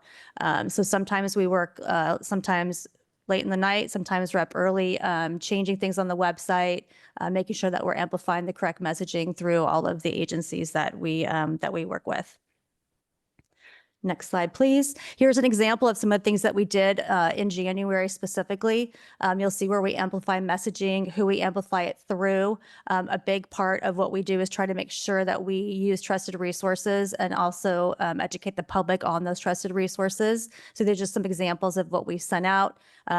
Hopefully you all got the nixle that the town sent out saying that they were open for some warmth and some Wi-Fi. So those are things that we amplify as well. And typically my collaboration with the town is I check in with everybody. So I talk to town staff every day, Prisma Water, and whoever else we may come across, sometimes Santa Clara County Fire as well. Next slide, please. So when we looked at this year in our planning for our preparedness guide, we kind of looked at what happened last year and what we felt like we could improve on in terms of educating the public. You know, one of the things I like about the district is that we can make everything really specific to Los Altos Hills residents specifically. So as you can see, we started off with the PG&E presentation with Kevin Conant, who went through a lot of showed us a lot of things that the public doesn't actually get to see on the back end of what they do on their app and how they report out and how they plan for these large events. I know that I believe that they're going to come out again to a council meeting based on what kind of happened this last inclement weather event with a lot of the power outages. So he came out and did a great presentation, and then that comes into alerts and warnings to talk about you know, how you do get those alert and warnings, or you sign up for Nixle. We did it specific to Los Altos Hills. We did a whole presentation that we started fresh. So it's all the updated information. Then we also helped to refresh the town's trusted resource page and alert and warnings page as well. Our next event's going to be on March 2nd. It's going to be about home hardening, because now we're moving into the get ready for wildfire season. So we'll start with some home hardening presentations, and then Captain Glynn will do another defensible space presentation in April. The outreach team is a big part of communications, and we have a lot of collaboration that we do. And I just wanted to kind of highlight the different things that we collaborate on, both internally within the district and then outside agencies as well. We do a lot of collaboration internally with the IFHR team. We do a lot of website updates, social media, and we collaborate with other agencies in that, as I spoke about earlier. Collaborating also and doing things for the Teen CERT program, and then helping out the town staff with some of their communication as well. This next coming up month, we are going to be pretty busy. We've been trying to get the ARC ready for upcoming exercise. We've been doing some organizing and some new things and new supplies that we've gotten. We have a Teen CERT Academy coming up on March 15th through 17th. And then we also have our Back to Basics CERT drill on the 23rd to go back to sort of how we do things as CERTs. Lots of people have requested to do that, so I'll be excited to report on that as well. Here's our semi-annual report. We're reporting out from July through December. So on outreach, here are some of the projects that we did. I won't go over too many because we report on those out pretty frequently during the reports. But as you can see, we've really broadened our horizons with now 3D models. Sorry, I just had to talk about that yet again. We'll have that out at our presentations on March 2nd and also in April as well. You guys are familiar with our preparedness guide and the digital companion that goes with it on the website. Also too, we've been putting together press kits. So some of our programs are starting from scratch. We've never done them before. So a lot of times it's a whole package that we have to create. So there's a lot of time and energy that goes into that. Lots of brainstorming, creative ideas, and then having to put it all into a nice package, including any kind of PowerPoints, any kind of forms that go along with that, any kind of collateral that we want to hand out, flyers, social media assets, any kind of promotion of the program too. So lots of marketing ideas go with that as well. Digital and print media summary.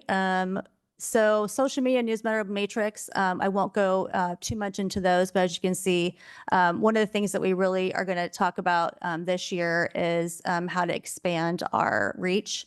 And I'm sure that Vice President Sherlock will have some good ideas for me. I plan to hit her up. But we really are, as you can see, collaborating with our agencies. So we're pushing out a lot of information, and we're having a pretty decent district newsletter. Our subscriber growth has increased by 11%.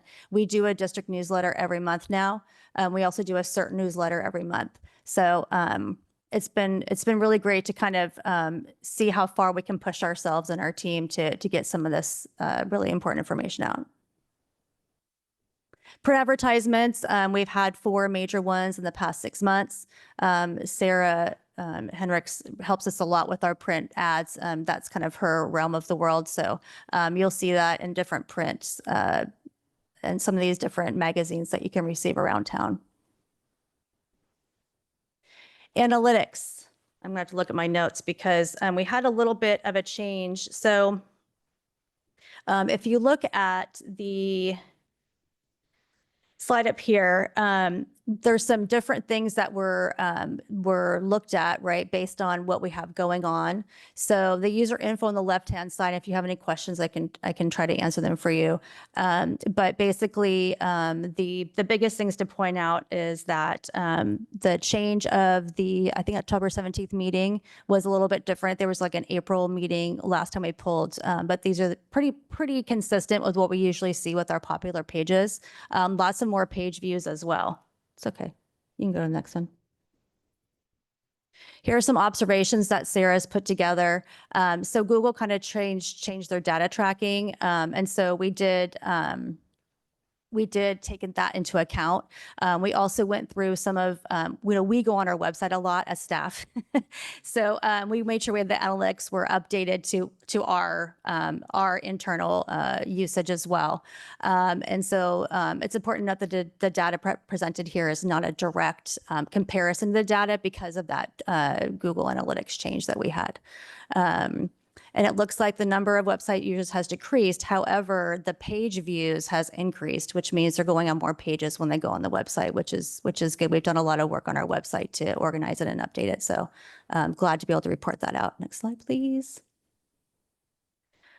So the slight changes, meeting information, which we did change to a click of a button now. And I think that's really helped people who've really wanted to find that information. So that's always been one of our top hits that we have. And then the data informed the changes to the website that took place in July and August. We did our website reorg, a huge reorg in August. So looks like we have visitors, like I said before, going on more pages per session than they used to before. In the emergency preparedness realm, here's the 5 events that we had. Thanks to Laura for making those cool icons. I thought they were pretty cute. I like the wine and vines one. Anyway, yeah, so these are, we've already kind of reported on these events, but we had 5 in the last reporting period. Disaster coordination, I can happily report, as you see, there wasn't a lot of inclement weather that we had to worry about too much, which gave us a little bit of a break, which is nice, because obviously, you saw we started off with a big bang there in January, and we continue. Keep going. Last but not least, volunteer programs. Our last 6 months have been really big preparing for our November 4th triage drill, which I think, have reported numerous times to you guys. So I'm sure that you remember that. Here's some more trainings, just as a reminder. We had our Teen Cert Academy, and we had also an active shooter training with CERT, and we've had some events, the hoedown. One of the things that we do want to highlight is that we did start initiating a CERT newsletter that has been very popular, easier for them to sign up for events and for helping out with trainings and things like that. So that was a big win for us. And thank you to Andrea Constantine, who's our newsletter guru.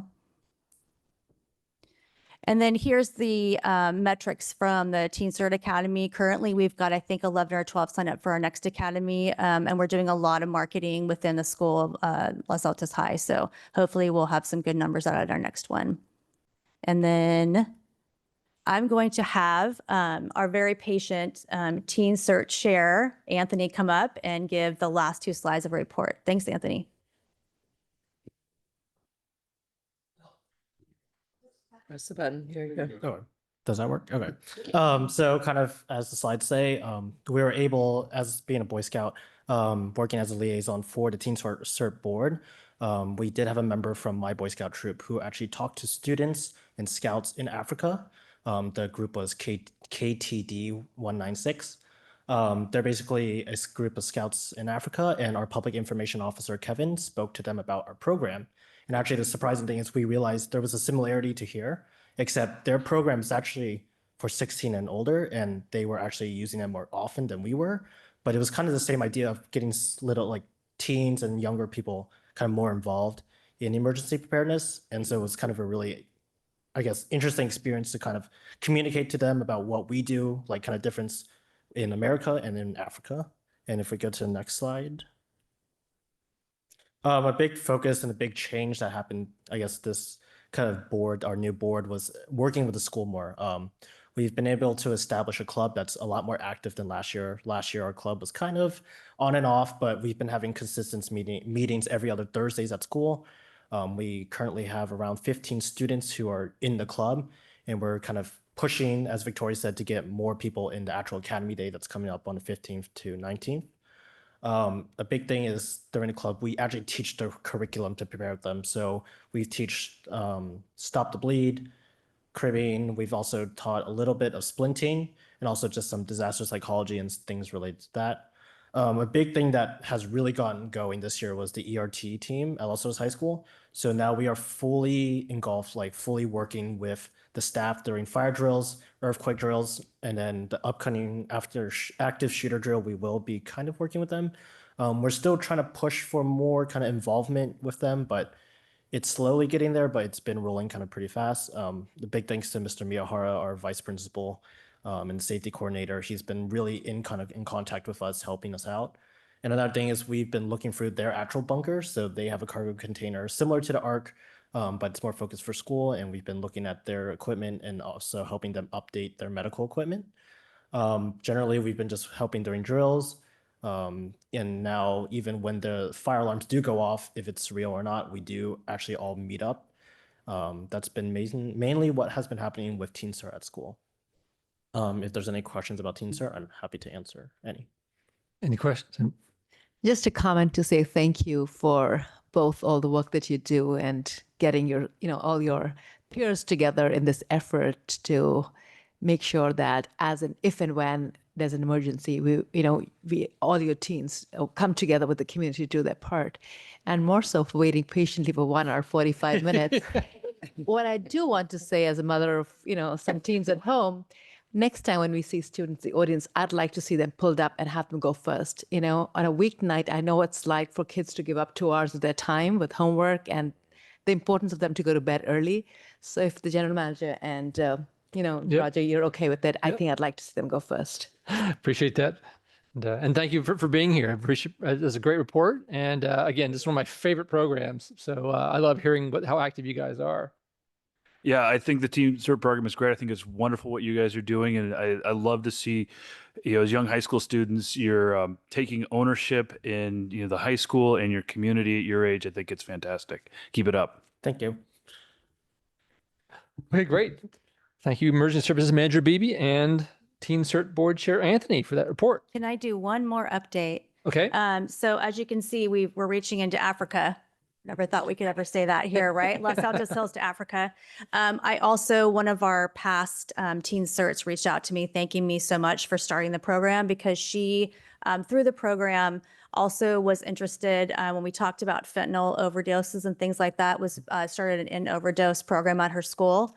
She's now going to UC Berkeley, and she has now received she is now going to start a program in all of the high schools in Santa Clara County for in overdose, and is in charge of all the curriculum and getting them out to all the programs. And it's really nice to see that this program is it's really pushing kids outside of shells, and they're taking that stuff out to the rest of their community and to their colleges. So I just want to definitely thank Anthony, because he's been an integral part of pushing out the program. So thank you.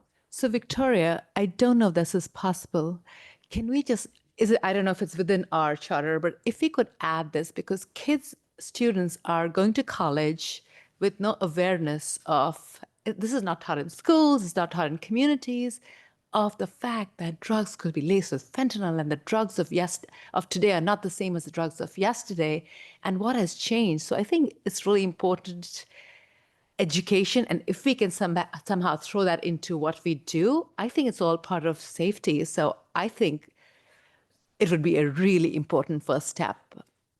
It's part of a standard first aid class now. So that's why we've really started to try and push out first aid and stop the bleed, because that is we have their ear. So I have gone and taught a couple of classes over at Los Altos High, and we're working with them on a plan to do a stop the bleed. We're trying to get a stop the bleed grant this year.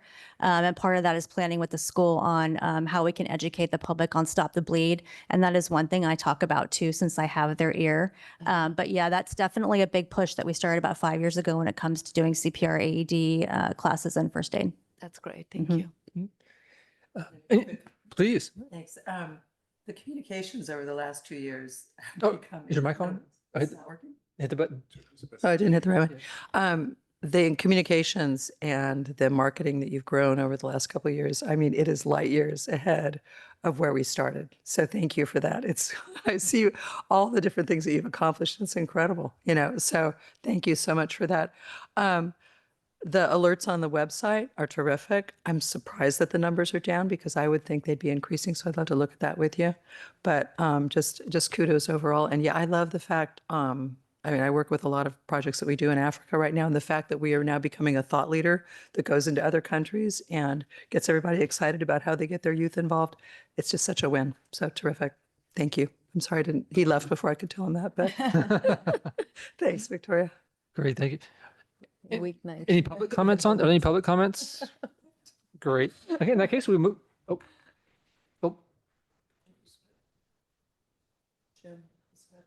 Do you have a comment? Okay. Okay. Okay. In that case, we'll move on to item 10B. This is on community education and risk reduction programs, projects and events. This will be Captain Gluen, I believe. Yes, thank you, President Spring, Vice President Sherlock, commissioners, staff, my team, and the public, member publics that are still online, I guess not in person anymore. So I hope I do this justice. Paige prepared, Captain Russell prepared these first slides for HIZ. So we'll go back to those. Yeah. She is having a nice vacation this week up in the snow. So we'll go through this for her. So this is, I'm going to start out to keep things lumped together with the semi-annual report for the Home Ignition Zone or HIZ assessment program and the rebate program. And just remember, we started the HIZ program back, many years ago, back in 19, prior to COVID. And it's been evolving, just like the chipping program that we'll talk about later. And then most recently, April of this year, we started a pilot program of rebates. So this is going to discuss the HIZ evolution and the rebate program growth since July. Next slide. So this is kind of giving you a little heat map. We did start that pilot program down in that Loyola area. That's why you see a little bit more of a concentration of who's utilized the programs. This is regarding both HIZ and rebate, specifically around more of the rebate program, because that's kind of where we're trying to gather to keep the program pace with staffing available. Next. So this graphic will kind of tell you where we're at on rebates specifically, the amount of assessments have done. Again, we started this program in introducing it in April, and the time to get basically the flow is a resident gets an HIZ survey done, which is in the fireside, the same program we use as chipping for program base, and it's the defensible space inspection. So that's done on a nice platform. They receive a report, and out of that report, it has suggestions on what items should be mitigated around their home as far as vegetation. So the rebates are only dealing with vegetation. So we can look through the months. Back in, you see the growth that happens in September. That's when we opened the program up. Initially, it was just out of our Fremont Hills. No, I'm sorry. The golf course area. Fremont Hills was the original pilot program.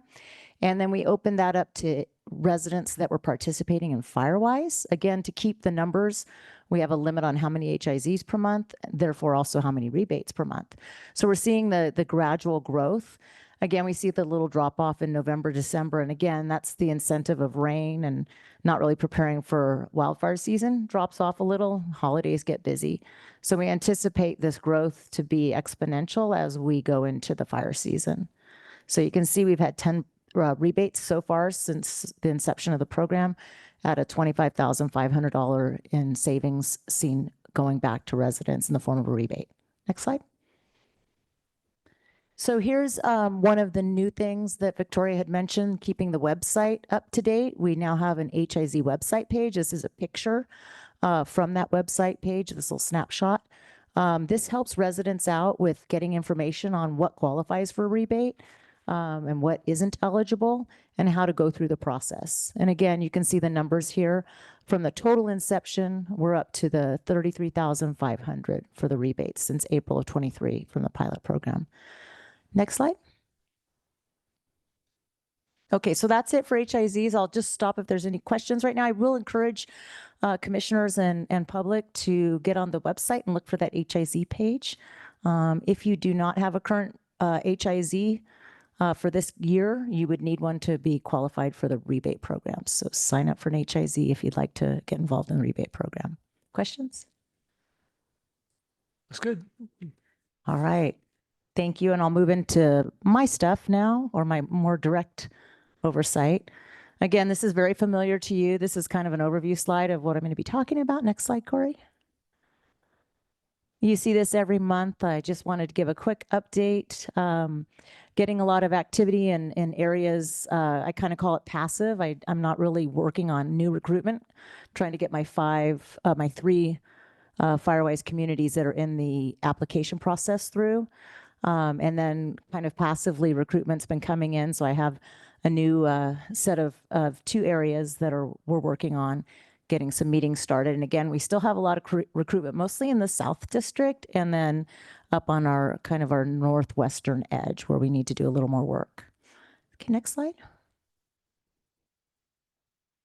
And this is some of the goals. This is a little bit more into the semi-annual report. Some of the goals that we have, or that I have for the Firewise communities, is again to work on recruitment, increasing the number of participating residents. Every resident at some level is a volunteer that's integrating with a program of the district. They're also becoming mentors and advocates for the HIZ program, the chipping program, the rebate program, obviously, that's associated with the HIZ program. I invite, we have one of our zones that's right in the middle of our evacuation route for next month.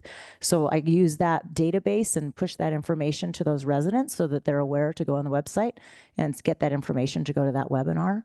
It's also assisting in the annual weed abatement compliance, both as a mouthpiece for residents to have a way to have problem parcels taken care of, and likewise to give information on how people can be in weed abatement and what that looks like so that they can be in compliance. And then the final is the new thing that I've started since December is twice monthly office hours. And this is Firewise residents of any involvement level that can come. And I have a little section that's educational. And then a lot of it's just the interface of other residents meeting each other that are in the Firewise neighborhoods and programs, and how to help each other with best practices and what's worked well. And then I can assess the needs that they have and how the district can in turn support them in growing a program and making more resiliency against wildfire and being prepared in Los Altos Hills. Next slide. So again, this is a circle back to Victoria and the outreach staff on all the collateral. This is all types of documentation that I have brought into the office hours. I really try to highlight a couple of items each month in my presentation. I kind of make my agenda like a virtual newsletter where they can click on and find things, download things. Also, what are the key topics? We've already mentioned retention of homeowners insurance, a big deal. That drives a lot of people into Firewise. Obviously, Firewise doesn't keep you in insurance, but it definitely gives you documentation if you're trying to talk to your representative about what you've done as far as mitigation. So that's educational levels that we're helping the residents become informed and have language to talk to their agents to see if they can retain their insurance. I hold these meetings on the first Wednesday of the month in the afternoon and the second Tuesday in the evenings. And then the other big event that we have coming up is the Los Altos Hills residents that are involved in Firewise will be invited to kind of a thank you appreciation. It'll be an educational opportunity because one of the renewal requirements is an educational piece for annual renewal. It's going to run from 10 to 3 right here on site, here at the town hall. There will be a lunch provided, and thank you, Victoria, again, for helping me, and also Andrea Constantine from Fire Safe Council on getting all of these little details together.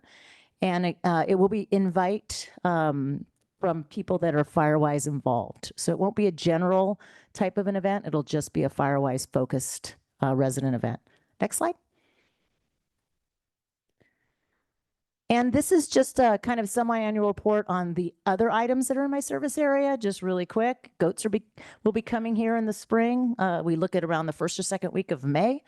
And again, just really looking forward to having the graphics that we can compare, the metrics that we can compare with the graphics from year to year. We have another wet year. We can see how that compares to last year being a wet year compared to the year before, maybe being a little more drought-like. So look forward to goats, more to come. Next slide. Again, supporting programs that are inside my service area, working on communication to property owners. We already had information given by Captain Cronin about the defensible space and compliant letters, the expectations. And again, what do we offer? The updates on the website with all of the different programs and information that we have there. As you know, last meeting, we tried to help residents that were non-compliant get into a system so that they could become compliant. And hopefully that'll help as we have these meetings where we have the appeals and the hearings. And some of the collateral that we use, the trifold brochure that the district produced. Ryan showed you the example of the door hanger tonight. And then obviously the upgrades on our website, the chipping improvements, which we'll talk about later, will be really helpful in getting this part of the residents in the weed abatement compliance. And next slide. And this one is just discussing some of the areas that I'm working on. Right now, Eugenia is helping with some of the information around creeks. It's still a frequently asked question from residents as far as amount of debris. It's become even more important as that debris becomes jammed and you have a little bit of backup in the creeks.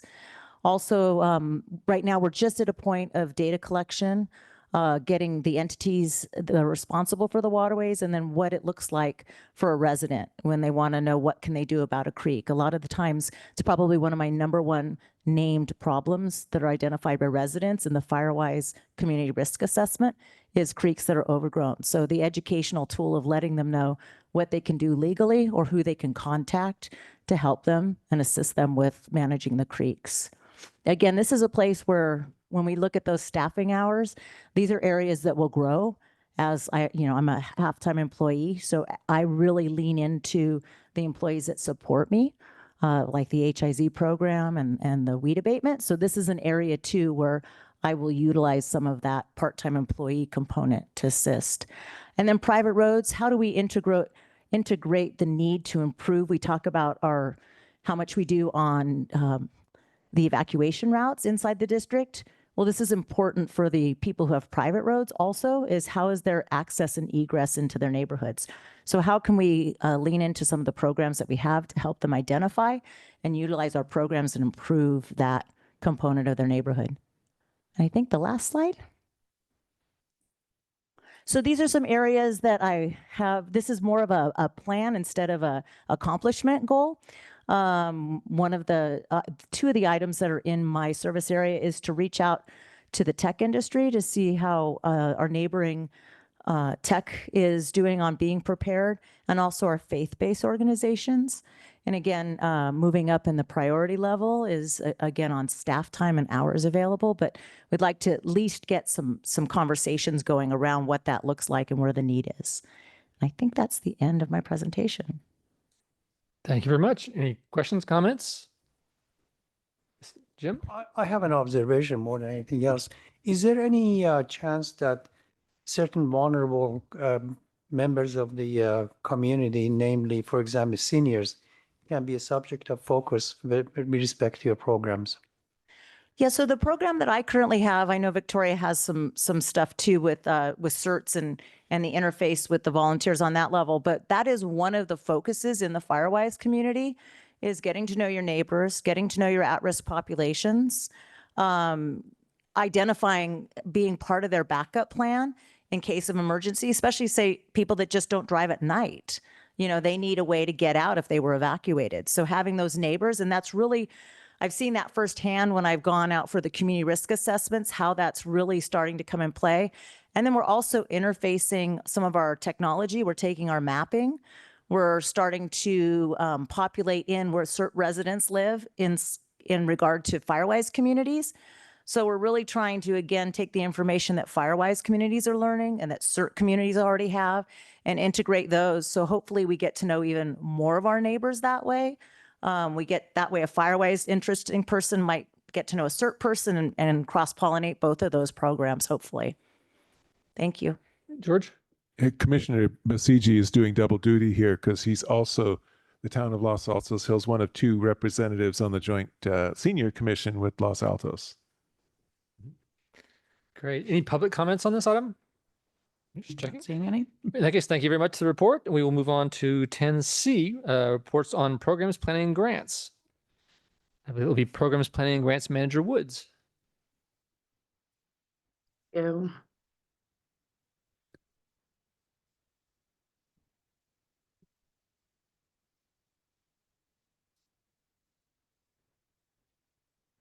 Doing on slides, Corey. Hey, there we are. So for this service area, we're going to start out with our semi-annual reports and then give you our monthly project updates at the end by additional team members. So next slide.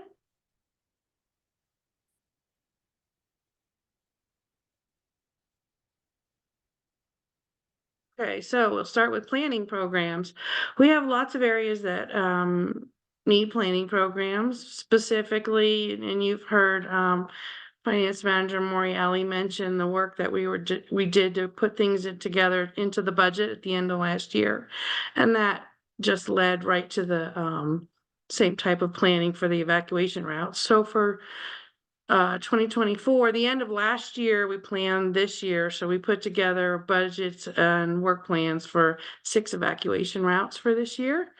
We've responded and elevated our response to the resident concerns around planning that many, and we've added a community meeting to each of the outreach cycles for our projects.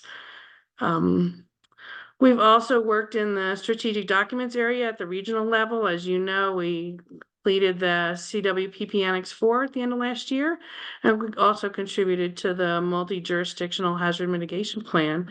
So those are 2 big regional documents that we continue to get comments, information, requests, and things back. It's really exciting to have been the first annex to put in their update. We've already discussed and helped 3 other annexes kind of hone their things, figure out the process. It's been great. Like Joan's great word of being a thought leader. That was the perfect description. So happy to say that that was part of our last semi-annual report. Fire access roads, the pre-field work part. Denise and I share the ultimate goal of the fire access roads. Right now, we're still in the pre-field work planning area. We met with the town. It was good to discover what they do on the fire access roads, because I don't think the district had quite connected the dots there. They do mowing. They do some reviews, and now that we've been connected with the right town folks, they're interested in working together to, elevate, and that's been really exciting and re-energized that fire access roads. We also turned in all the mapping and the list of track numbers to the town so that we could get the specific legal easements, paragraphs for each one of those tracks, so that we can find out who's got the authority, who's got the responsibility, what the obligations are, and how we can work together with the town to give them more TLC to the fire access roads. You've heard of the district programmatic EIR mentioned a few times. Also exciting, and I can't wait for the budget to approve that for us. But in the meantime, I've been using some of our DUDEC task dollars to start the scope of work on that. It ties directly into the work that we did with the field visits on I-280 and the Annex 4. So it's a natural growth out of those 2 processes, and it would support the I-280 project immensely, because what we've done now in preparation for the grant was just the CEQA compliance work for that project, that scope of work, and a district-wide EIR would encompass I-280 as well as all of our other environmental compliance. So in the background, still working on it, but it would make the I-280 project much easier if we get that in place before we start work on the ground. And then, of course, as you know, we've worked on a lot of the strategic documents at the district level, the planning, the programs, the grant areas, lots of budget contributions, and all the great cross-functional team work that we all do together. You can see different names of different programs on all the collateral that pops up together. We have multiple meetings a month to really keep the cross-functional levels high. So next slide, please.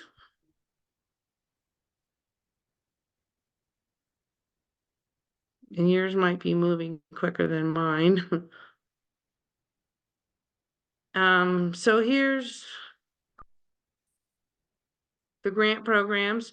We'll recap the grant programs for you in the last half a year.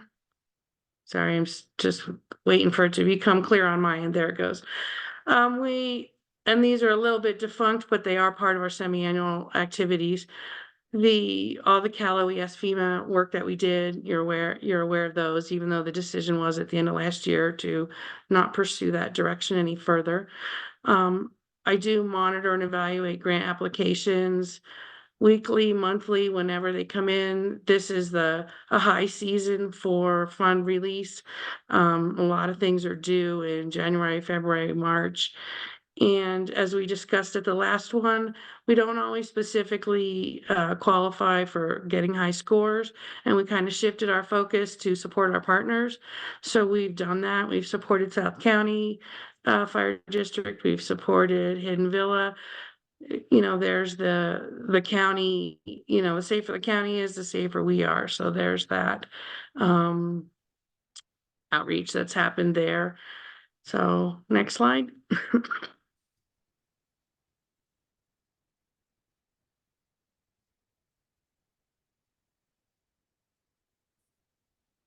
And I believe that Captain Cronin is going to give us our next two slides of the summaries for the last 2 quarters of defensible space shipping. And I will talk to you again in a few minutes. Okay.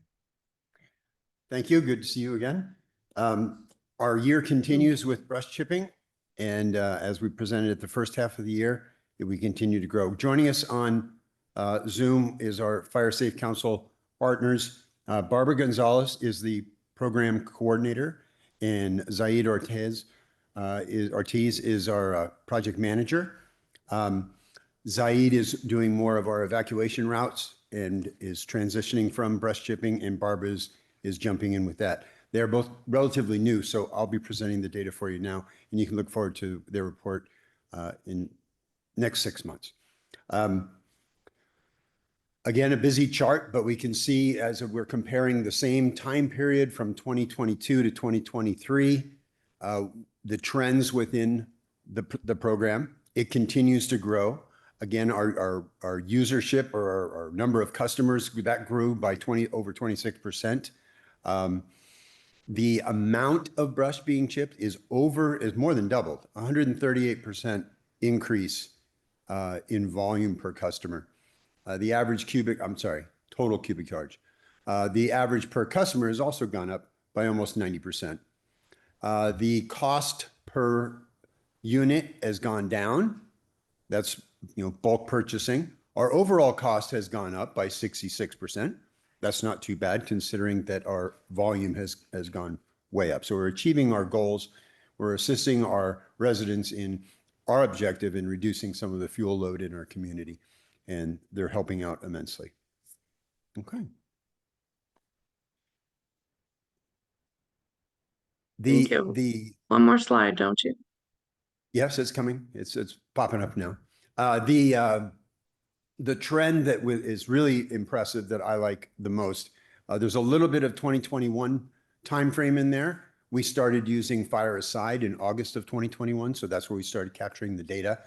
You'll see that the trend is that in general, our usership is our number of residents participating in the program is increasing this year.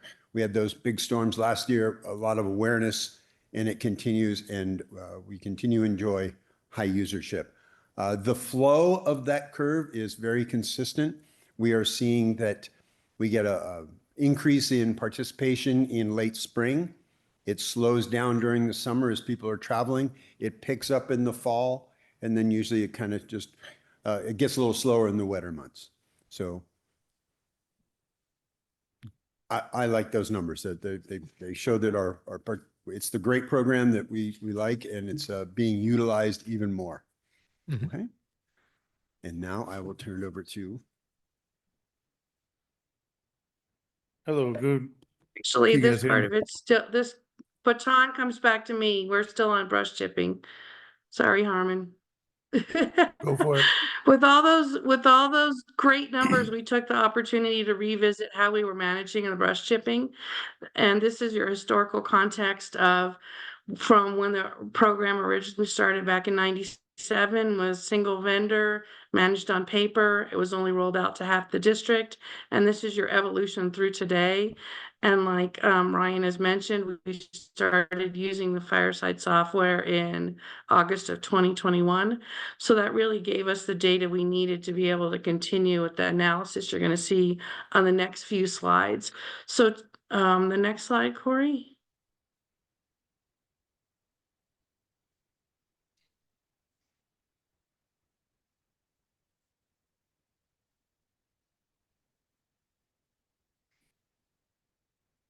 Yeah. So today, currently, we use Chipper software, which is a Fireside product. So we have 2 licensed products from Fireside, and it has automated the signups. It produces the data for competitive bidding, so we're no longer with a single vendor. It optimizes the contractor routes, which helps with keeping the chipping within the 2 weeks, the 2 weeks of every month that we use. And it documents the volume and the work done with photographs, which has become an important audit feature with the amount of increase in the program. Then we rolled out, this freed up enough time for us to roll out the out of area idea, which was we had 6 areas and you cycled every 6 months. So you had 2-month opportunities to register for chipping. Well, if you were in certain areas, you kept falling in the off-peak seasons, and you could have also done a bunch of work, or the weather could have created a bunch of work like last year with all the downed trees, and you'd have to wait for your area to cycle around again. The out of area option let anybody register at any point, even if it wasn't your area. So it accomplished keeping the brush from accumulating on the ground, gave everyone the opportunity to have hazardous fuel removed during those peak months, and it better supports our other programs. And then we did a mailing packet to 1 of each areas, with the 5 remaining areas just receiving a postcard. So the next thing that we'll talk about is what some of the concerns were for this pattern that we had developed. So in the next slide, Corey. It's there. Oh, great. Resident feedback. Yeah, I'm sorry for the satellite delay. The resident feedback was they love this program, as you know, you've heard from the participation going up, and we did collect very specific surveys. So we're not just having to guess, we actually know that they do love it.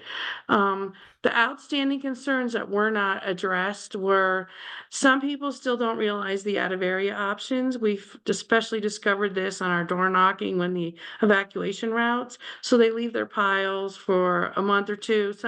One person even reported 3 months or more because they didn't know they could register when it wasn't their area, 1 through 6. We've also heard that there's not a way to opt out of the mailings. This program's been around long enough, especially in its current form, that a lot of people are aware of it. So they'd rather have an email or not get the packets in the mail. So these are some of the things that we are looking to address and improve right now. Next slide.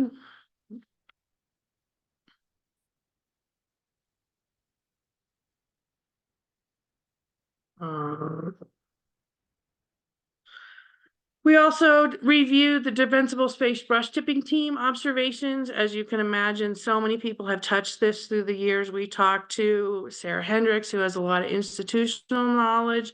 We talked to Corey, who's been doing this for quite a while. We talked to the different team members who are currently meeting on a weekly basis. And these are the types of things that we internally had as staff too. They align pretty closely with the residents' options. So the next slide.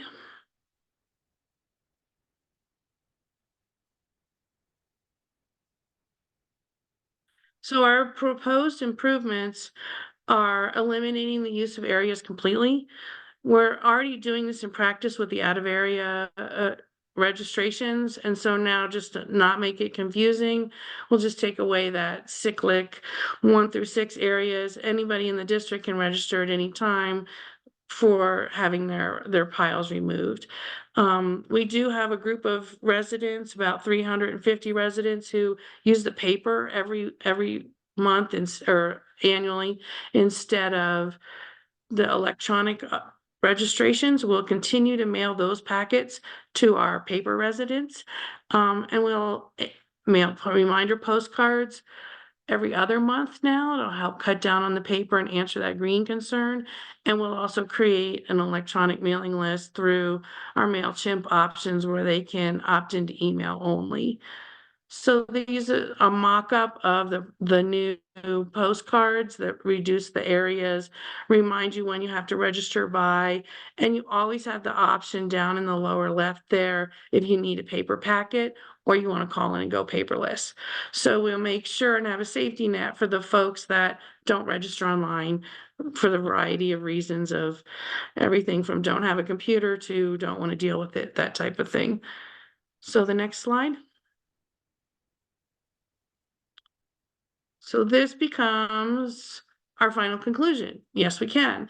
We can respond to the residents' concerns. We can support the year-round hazardous fuel reduction. We can save money by changing around our mailing program, and we can save almost 5,000 sheets of paper. So that responds a lot to the Go Green comments that we get each month from folks. So if there's any questions on our changes, I'll be happy to take those. Otherwise, we will pass it to Harmon. Let's keep proceeding. We'll wait till the end. Oh, unless yes, let's keep going. All right. My turn finally. Harmon? Sorry, I was a little too eager to get up here before. So good evening, Commissioner, staff, and public. Tonight, I'm happy to provide an update on the progress of our evacuation routes over the past 6 months. The slide before you gives you an overview and reflects the final figures related to each of the 3 projects that we did during the last 6 months. You'll notice we started in August and we completed Moore Ravensbury successfully, followed by Magdalena Summerhill in October and then Roblita Burke in November. I'd like to call your attention to the totals. I'm not going to review all of the numbers there. You can see them, but the totals, we removed a lot of vegetation and debris. So we did a pretty good job. We cleared out over 300, that's almost 400 cubic yards treated. So finally, I'd like to call your attention. If you notice, you can see the map showing the 3 locations of the projects. I threw that in there to kind of give you an idea how they tie in with one another and how they strategically align with the I-280 main route, which is, we all know, is an essential main route lifeline for the emergency evacuation. So my point for this is, while I-280 is an important project, we're focusing with the smaller projects on getting people to the I-280, because what good is it if they can't get there, right? So that's kind of the area that I am focusing on within our projects here, getting people to the I-280, and then I-280, that project will get it cleared out. And I believe that concludes my report. Thank you. Great. Thank you. Any comments, questions? Amazing how fast these things are clicking off. It's really impressive. Thank you very much. Thank you both. And also thank you to Project Manager Ortiz and Project Coordinator Gonzalez for being here as well. Okay, let's see. Any public comment on that? Just check. Okay, great. In that case, Just we'll move on one to thing, items. we also have Amanda Brenner Cannon from the Fire Safe Council here with us too. Great. Thank you. Appreciate everyone being here to be available for us. Item 10D is reports on the IHFR field operations. I think you're already ready to go. Yep. Good evening again. All right. I'll wait for the slide to come up for you. All right. Yeah. So if you could go to the next slide, please. So this is the Black Prisma slide project that's coming up recently. We're set to start that tentatively on March 18th, which is currently about 4 weeks out. The project itself, if you give me a second, I'm having some technical difficulties here. Yeah, the project itself is 2.1 miles. That's 4.2 miles if you count for both sides of treatment along the project. If you look at the map, you'll notice the project is going to start and end at our district parcel. So, and we're going to come down along the side of I-280. I know it was brought up earlier that I-280 needs a lot of treatment, but the residents along the sides also need help. So this is part of the things that we consider when we're planning these projects. So it's going to travel along Prisma, and then you can see it turn to go, let's see here, You can see the project turns on Elena Road and then to Natoma Road and then finally on to Black Mountain. And then once we get to the intersection of Black Mountain and I think it's Arrastadero, then that's the turnaround point. We'll head back and end at the district parcel again. Next slide, please. So these are just to give you an outline of kind of the things that we have done. The completed items being the sequel, the scope of work, the RFP, those kind of things. And then on the upcoming side, those are things we have to complete over the course of the next few weeks. I would like to give a reminder. We've sent out the ROEs, and I'd like to urge property owners along the route to be alert for those and kindly fill them out and return them if they'd like to wish to participate in the project by allowing us to treat their property along the route. Next slide, please. So here you have a few examples. I wanted to just throw these photos in, and they're meant to provide insight for the vegetation treatment methods that we use during the project, offering clarity for those who are curious about the process so that they know what to look for when they're looking at a route that we've treated. So just to touch on these very briefly, you'll see in the first photograph there to the left, that is something that we would look for. You'll notice there's a fence behind it. We'll cut back all that vegetation back to the fence. In the middle one, you'll notice there's a kind of some clusters of overgrowth there. That's something else that we will look for to remove. And then on the right side there, you'll notice there's a lot of vegetation, but the vegetation is close to the ground. So we'll be looking to treat that by creating distance there from the ground to the tree canopy. So we'll be removing the lower edges of those trees, what we call limbing up. Okay. And then again, that concludes my report. Thank you for your time. If you have any questions. Thank you. And Captain Cronin has some comments. Next slide. We'll bring you to the final of the 4 underpasses for I-280. We have already talked about, we're introduced you to the other overpass down in Mora, and we've seen Arrastadero, and Harmon was telling you about the actual underpass here at Elena. La Barranca is the underpass in this project. Not to be confused, it is called the Elena Fremont project because it starts on Elena Road and ends up at Fremont. Next slide there. Okay, you can see the route. Those are the parcels that we'll be hoping to address with our ROEs. Our current position, we have our scope of work done. Permit applications are submitted. Our traffic control plan is in. We're working with Fire South Council on their webpage is up and ready to go. Upcoming, we have that community outreach. That was a product of the Mora Ravensbury project, where we're now hosting a pre-project meeting with the community. Our postcards are going out. Our sandwich boards will be put up. The community, the ROE letters, media release, and then my favorite is knocking on actual doors and talking to people. The implementation will, before it actually starts, we'll need our RFPs, get our vendor selection, biosurvey, and we're hoping to start this project at the end of April. Next slide.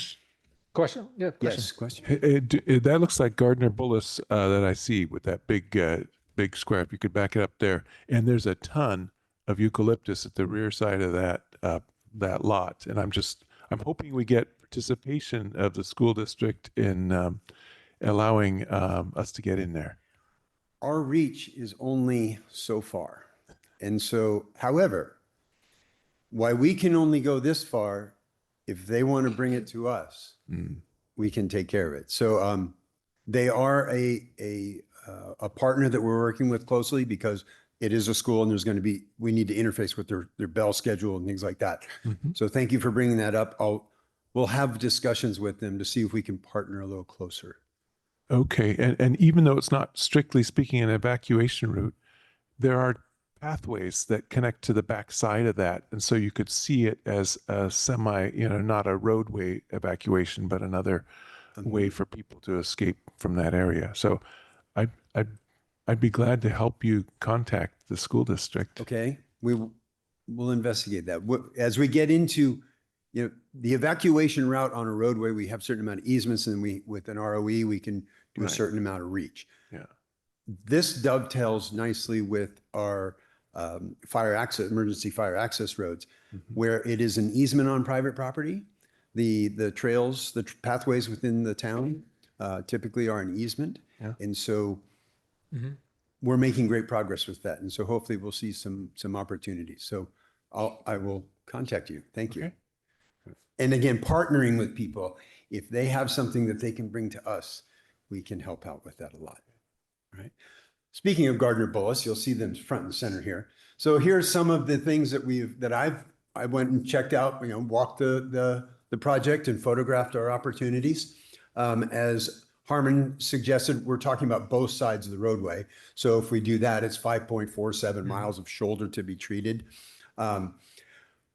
In the past, we've partnered with cleanups. I did find that lovely lead acid battery sitting right on the edge of a creek, along with what looked to be a frying pan. So we'll be cleaning that up as well.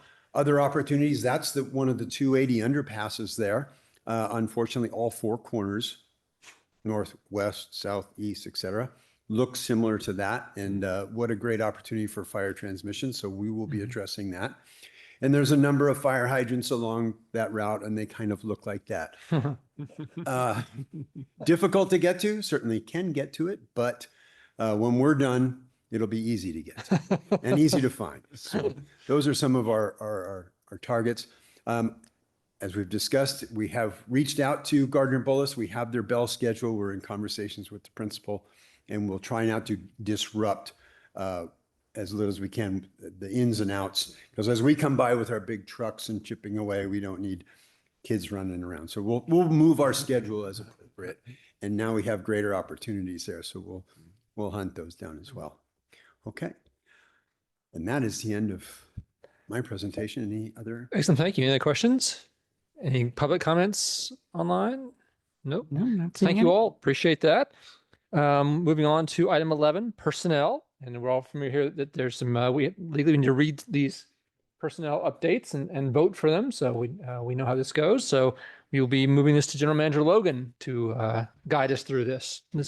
Okay, thank you, President Spreen. If I take a deep breath after all those reports, and just commendations to all the teams for putting together the semi-annual reports and their reports, and any comments that the commission wants to make, be very helpful to us coming up on the March 11th meeting, the all planning session meeting. Moving on, item 11A is to approve an amendment for Community Education Risk Reduction Manager, Employment Manager Denise Gluen to adjust compensation to $98 per hour. And as proposed, this second amendment to the agreement is included in the agenda package. And California Government Code Section 54953C3 requires the commission to orally report a summary of the proposed compensation before taking final action to adopt that compensation, and hereby approving the employment agreement. The proposed second amendment to the at-will part-time Community Education Risk Reduction Manager Employment Agreement includes the following compensation: wages. The proposed second amendment sets the rate of pay at $98 per hour, which shall be effective March 1st, 2024. And the proposed employment agreement does not provide vacation, holiday pay, medical benefits, or retirement benefits. Just to mention that Captain Gluen is a part-time employee, and you heard her report.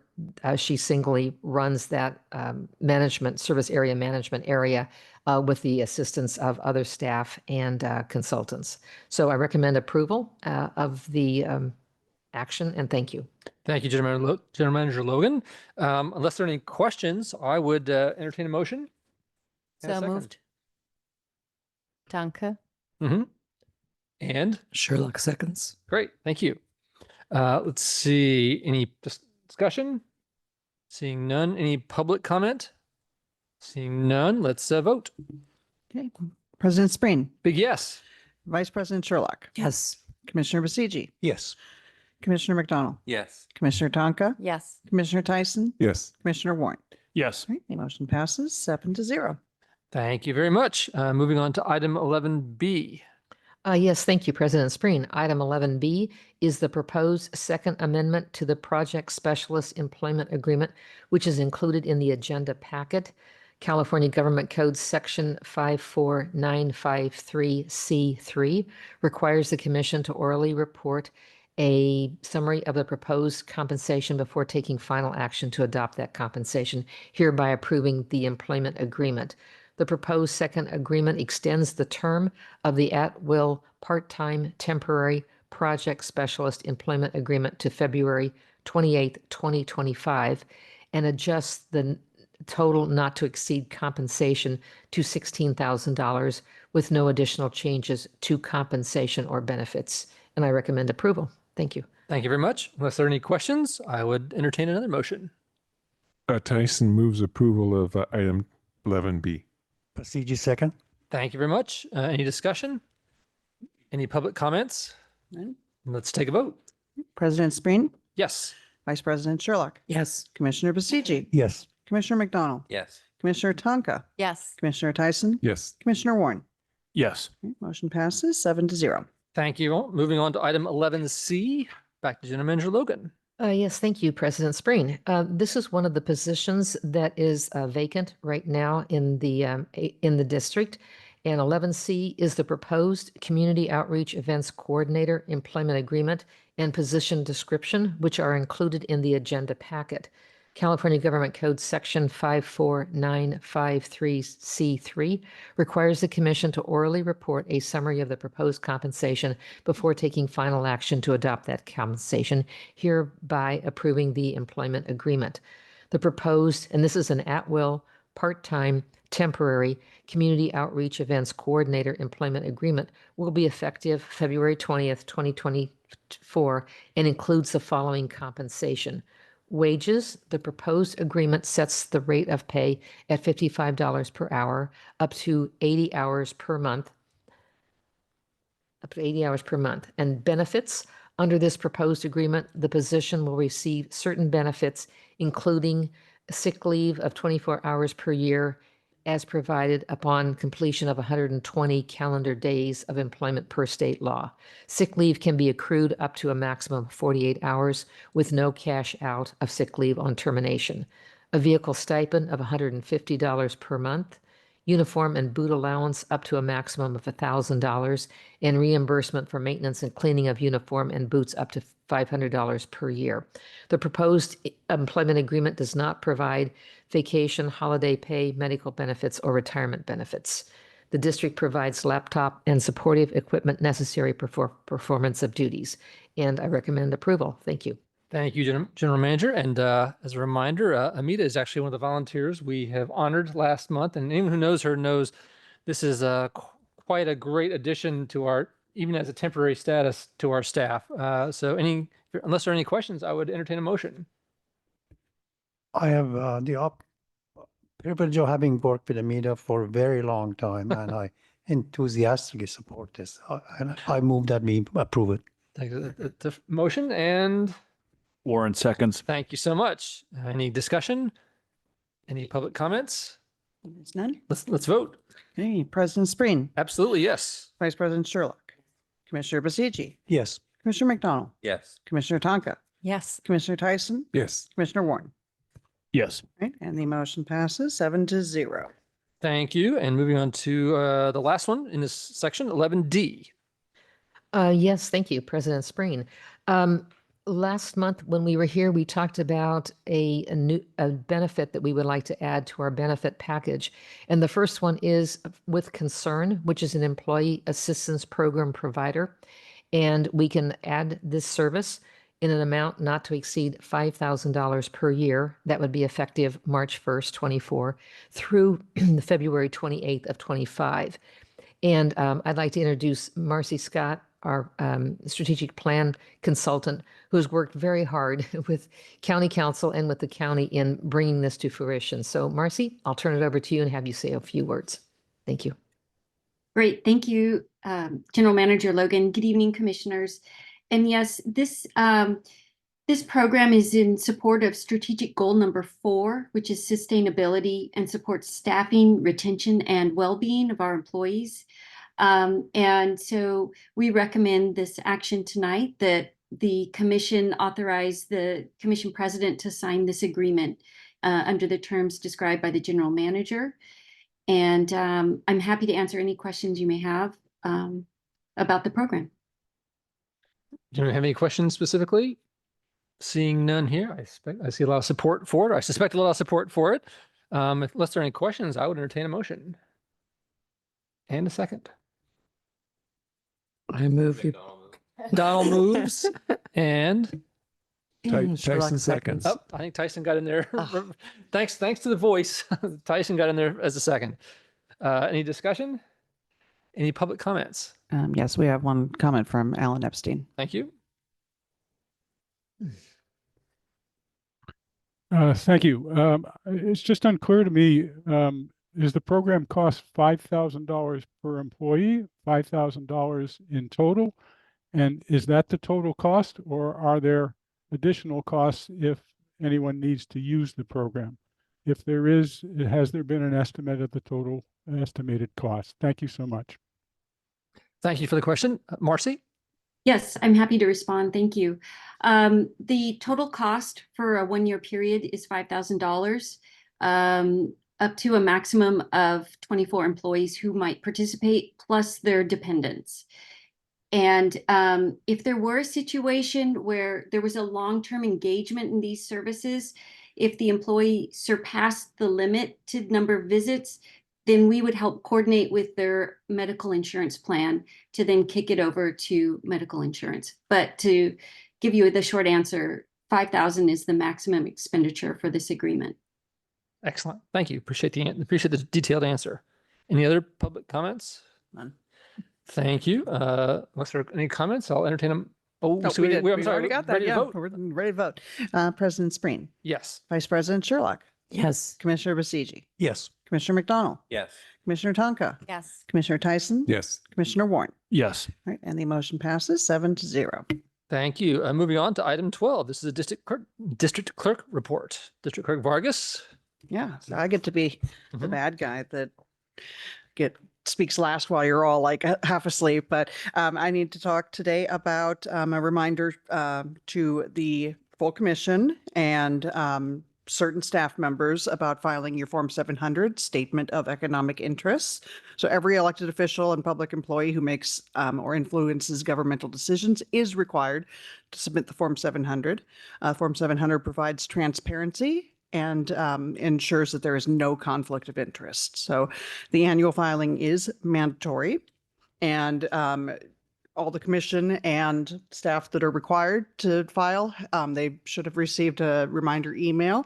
And I'm happy to report that as of today, of the 17 individuals that are required, I have received 11. So great. more than half.